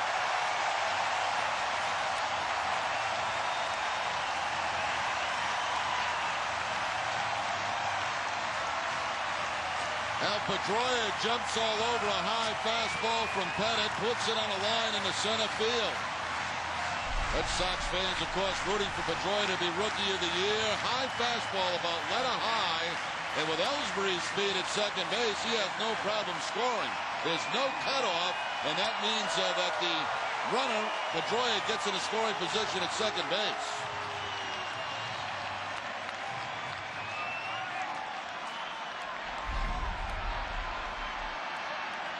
One out in the inning, 2 runs in.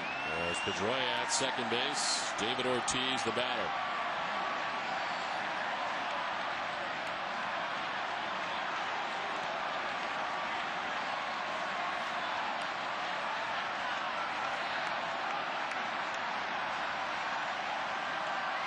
Poppy grounded out to short in the first. He doubled in the third.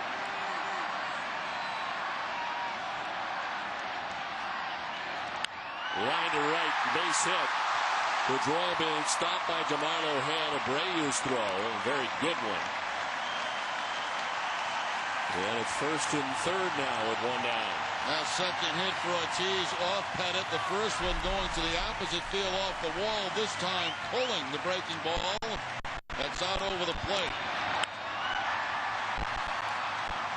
Now pitch count getting up there for Pettitte. Not as effective tonight as we saw him last time. And I wouldn't be surprised to see some action start down in that Yankee bullpen.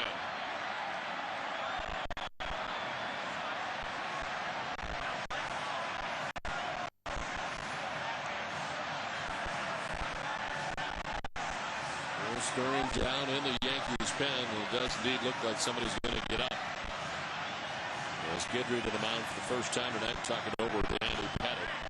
Now they've made a lot of call-ups down there. They've got a ton of guys down in that bullpen right now. Jose Veras, one of those call-ups, the first guy up. Covidien, one of the world's largest providers of medical devices, supplies, imaging products, and pharmaceuticals, is a proud sponsor of the Red Sox on NESN.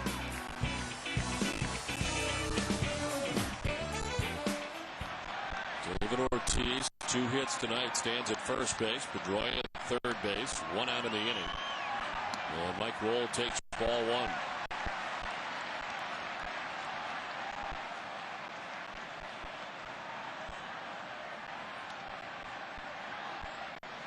1. Roll struck out swinging in the first. He singled the center field in the third.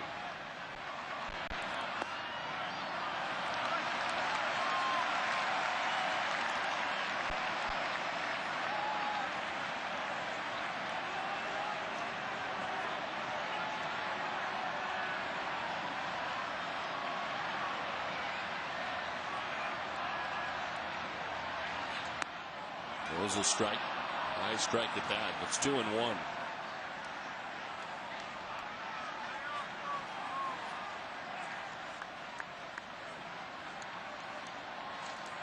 Red Sox 5 for 11. Runners in scoring position. Yankees 1 for 5. Lots of chances both ways early in this one. Back off the glove of Pettitte.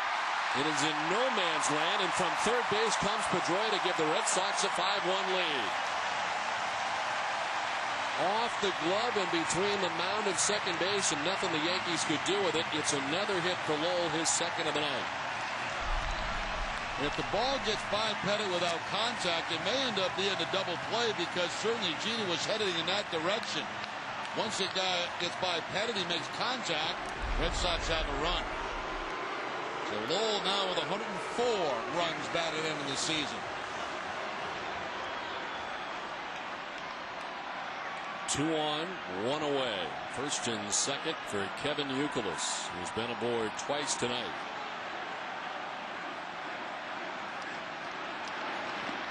Right after the first pitch from Pettitte, missing. Youkilis singled and scored in the second. He walked in the third.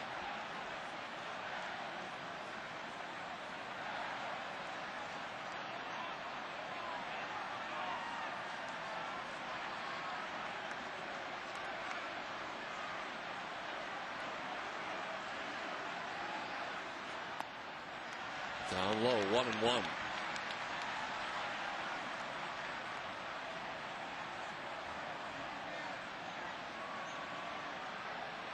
Pettitte has allowed 2 or fewer earned runs in 17 of his 30 starts. 9-2 and 6 no decisions in those games. And 3 or less in 21 of the 30 starts, but tonight has given up 5 runs, and he is not yet out of the 4th inning.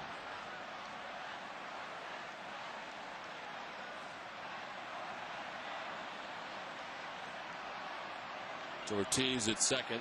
It's Lowell at first. And one down.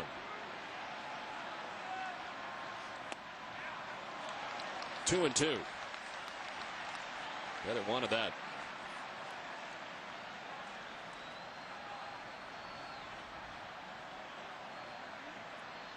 Oh, the Red Sox are hitting here in the bottom of the fourth inning. It's been a 17-minute wait so far for Daisuke Matsuzaka.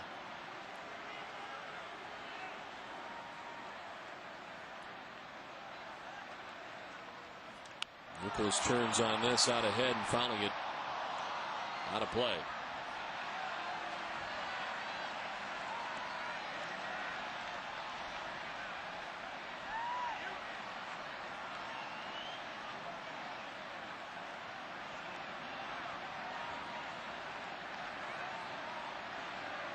Two on, one away. 3 runs in so far here in the last half of the fourth.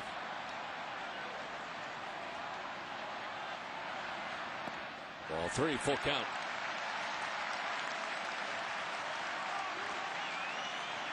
Rudy Pettitte 9-2 with a 3.14 ERA since the All-Star break. He's tied for the major league lead in wins over that span with his teammate Chien-Ming Wang. And has always been strong here in the second half. Trails only Minnesota's Johan Santana. And wins in the second half during that time span as this one is grounded foul. Well, what a season it has been for Wong, who battles right now Josh Beckett for the Cy Young Award, and very well could come down to whatever happens tomorrow, as those two will go head to head in game 2 of the series. Wong 18-6 at a 3.69. Josh Beckett, the identical record, 18-6, but a 3.27 earned run average. Yeah, Wong is not in the top 10 in ERA in the American League. The 3-2. Youkilis. That's a fly ball to right. 2 down. Well, Don, we're not going to be here Sunday, and of course we're going to be up in Toronto waiting for the Red Sox to arrive. But on Sunday's a very special day. It's my grandson's birthday, Dominic. So he's getting his birthday present here tonight at Fenway Park, getting to watch the Yankees and Red Sox. So Dominic, happy birthday come Sunday. The Dominic dog. He's taking this very hard, I've noticed. After every pitch, he is very much into this. Oh, yeah, he's waving guys home.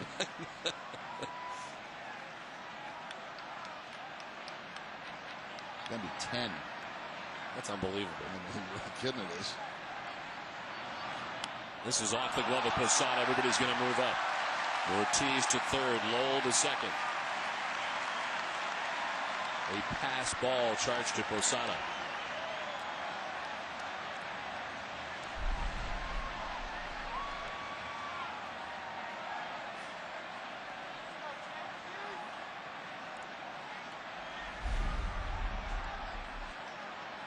J.D. Drew, the 8th batter of the inning for the Red Sox here in the 4th.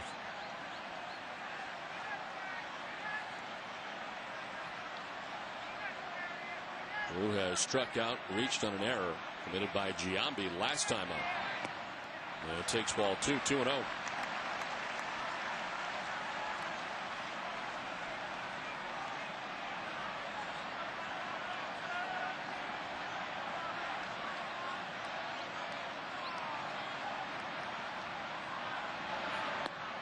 Outside, 3-0.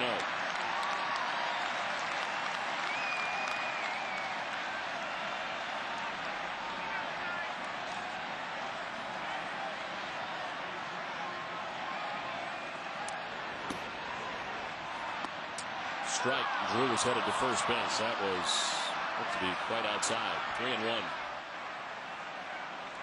And of course, J.D. Drew questioning that last call from Reynolds, the home plate umpire.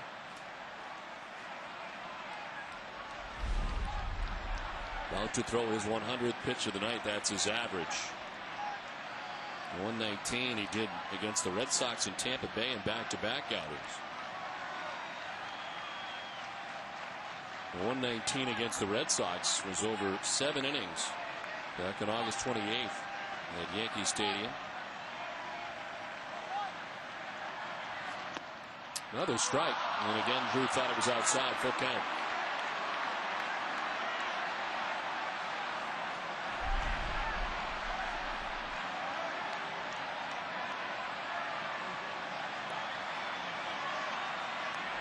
30th pitch of the inning coming from Andy Pettitte.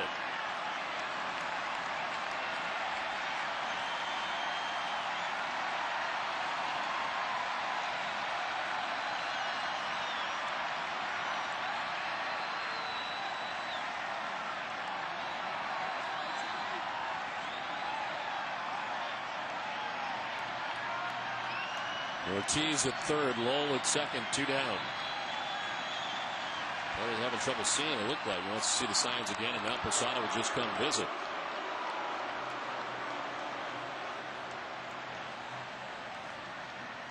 He's got that glove right up underneath his eyelids, and that time pulled it back.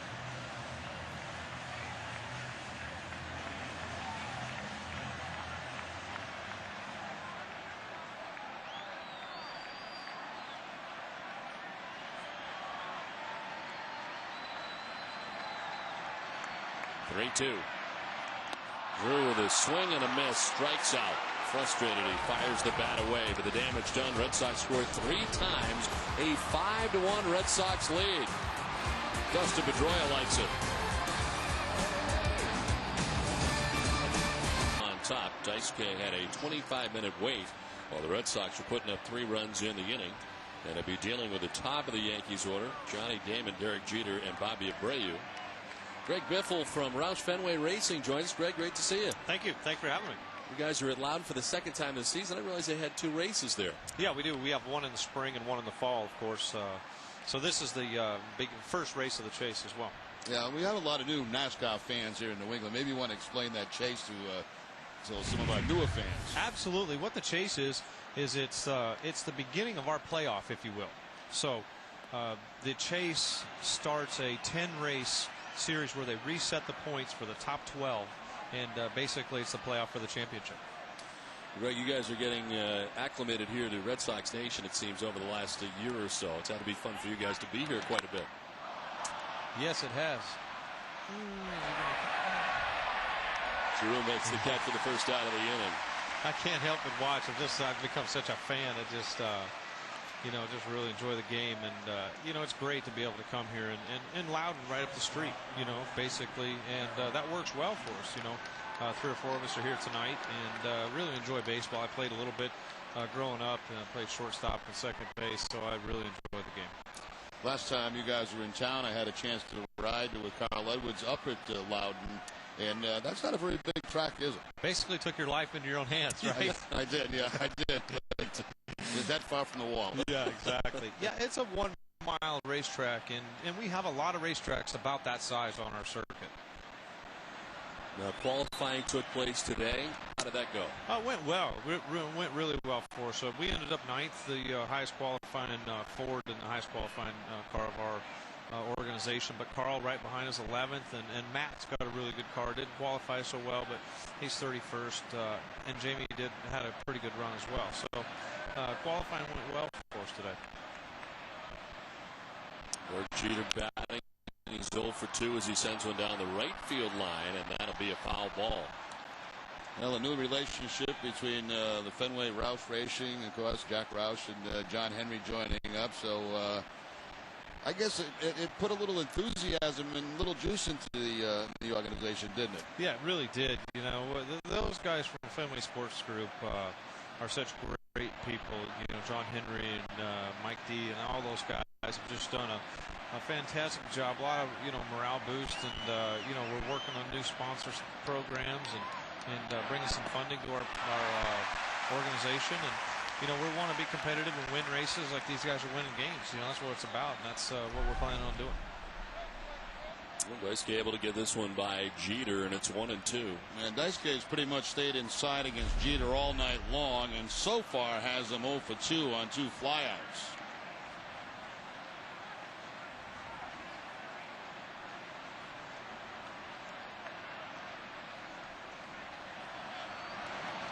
Outside, it's 2-2. When does the season run primarily in NASCAR? Well, basically, it's the beginning of February till the end of November. So really long season, and not really a lot of off season either. Thanksgiving is our first weekend off, right after Thanksgiving, and then we have banquets and, the holidays, and then we're back testing on the 5th of January. So pretty short off season. Yeah, the basic week for you As you know, from weekend to weekend, Jeter strikes out, and there's the 5th strikeout for Daisuke Matsuzaka. Don, I just said that he stayed inside almost all night against Jeter. Now, with Jeter thinking that way, what does he do? He goes back to the outside corner with the fastball to pick up the strikeout. So Daisuke tonight doing a much better job mixing up all his pitches. See the backside of Jeter, not into that. He was looking in. 2 down in the inning. Bobby Abreu will be next. We're visiting with Greg Biffle from Roush Fenway Racing. What's a typical week for you? Well, basically, we have a production meeting on Tuesday, talk about the last race, make a game plan for the following week.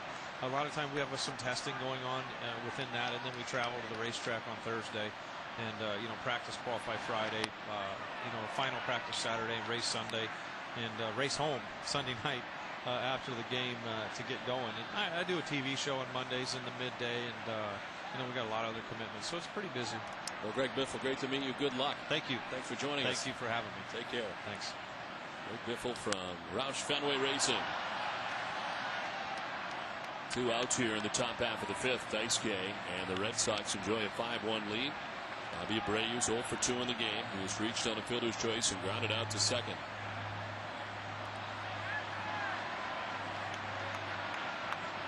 Matsuzaka up to 87 pitches thrown.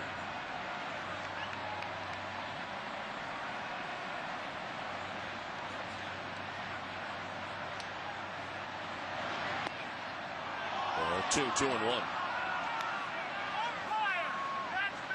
Daisuke has given up 3 hits. The infield hit for Damon in the 1st inning. Then the double to Posada that opened up the 4th, followed by the triple by Matsui, which knocked in Posada.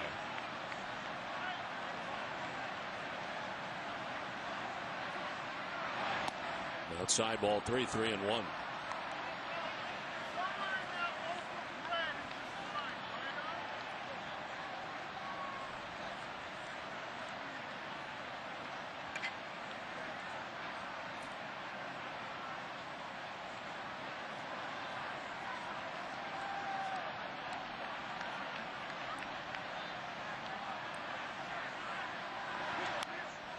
Carves it foul, full count.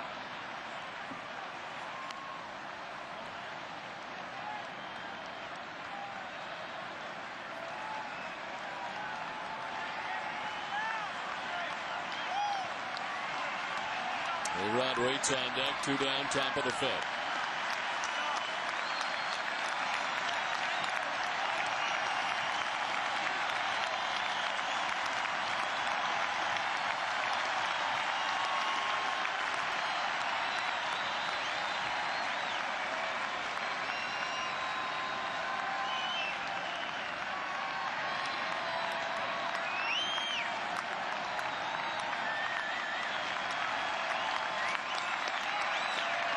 Daisuke backing up.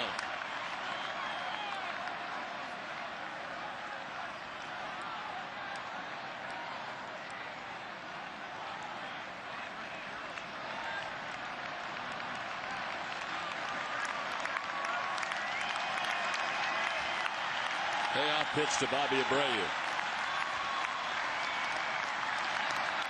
Fouls off another.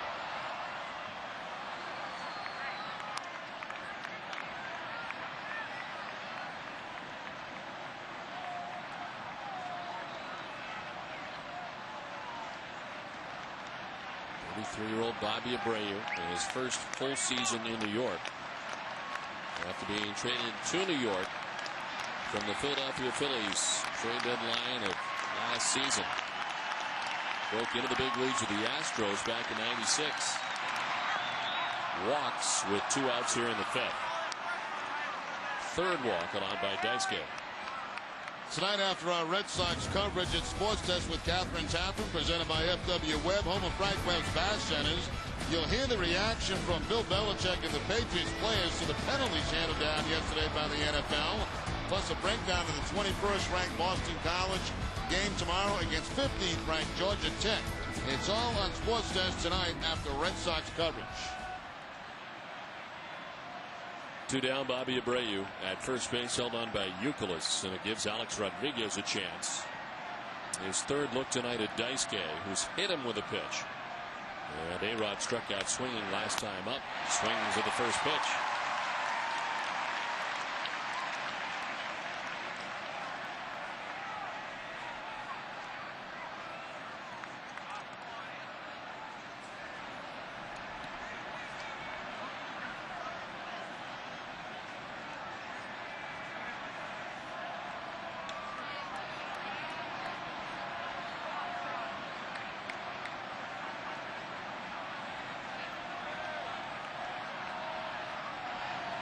Swing and a miss, down 0-2. Good curveball that time from Matsuzaka. He threw a couple early in the game, then he lost it, and hopefully now getting it back. Good breaking ball, good curveball from Daisuke.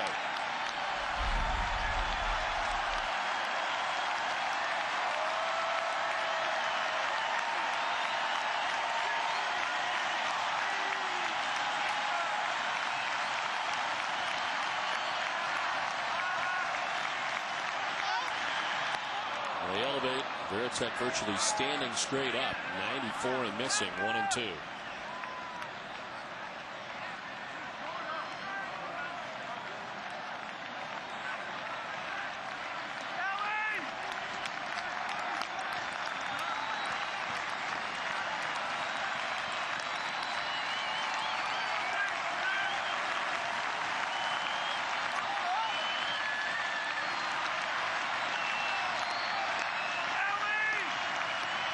Runner goes. Rodriguez fouls it back to the screen. Curveball again, but that one had a lot of home plate, and fortunate that Rodriguez fouled it straight back. Ooh, that just stayed up in a hitting zone for A-Rod, and he knows he missed a good pitch to hit.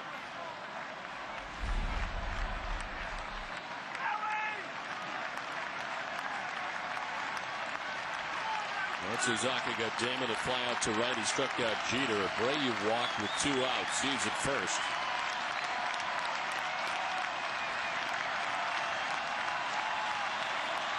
Now the 1-2. Runner goes again, and A-Rod punches it foul on the ground on the third baseline.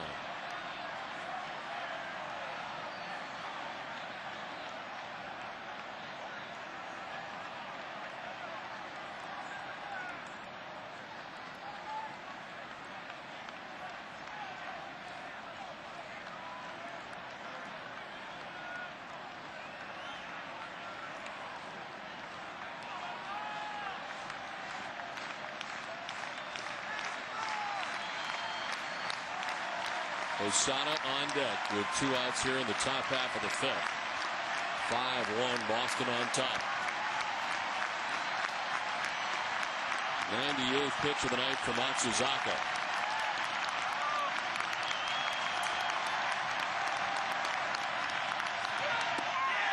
Strike 3 call.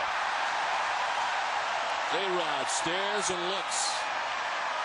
5-1 Boston at the end of 4.5.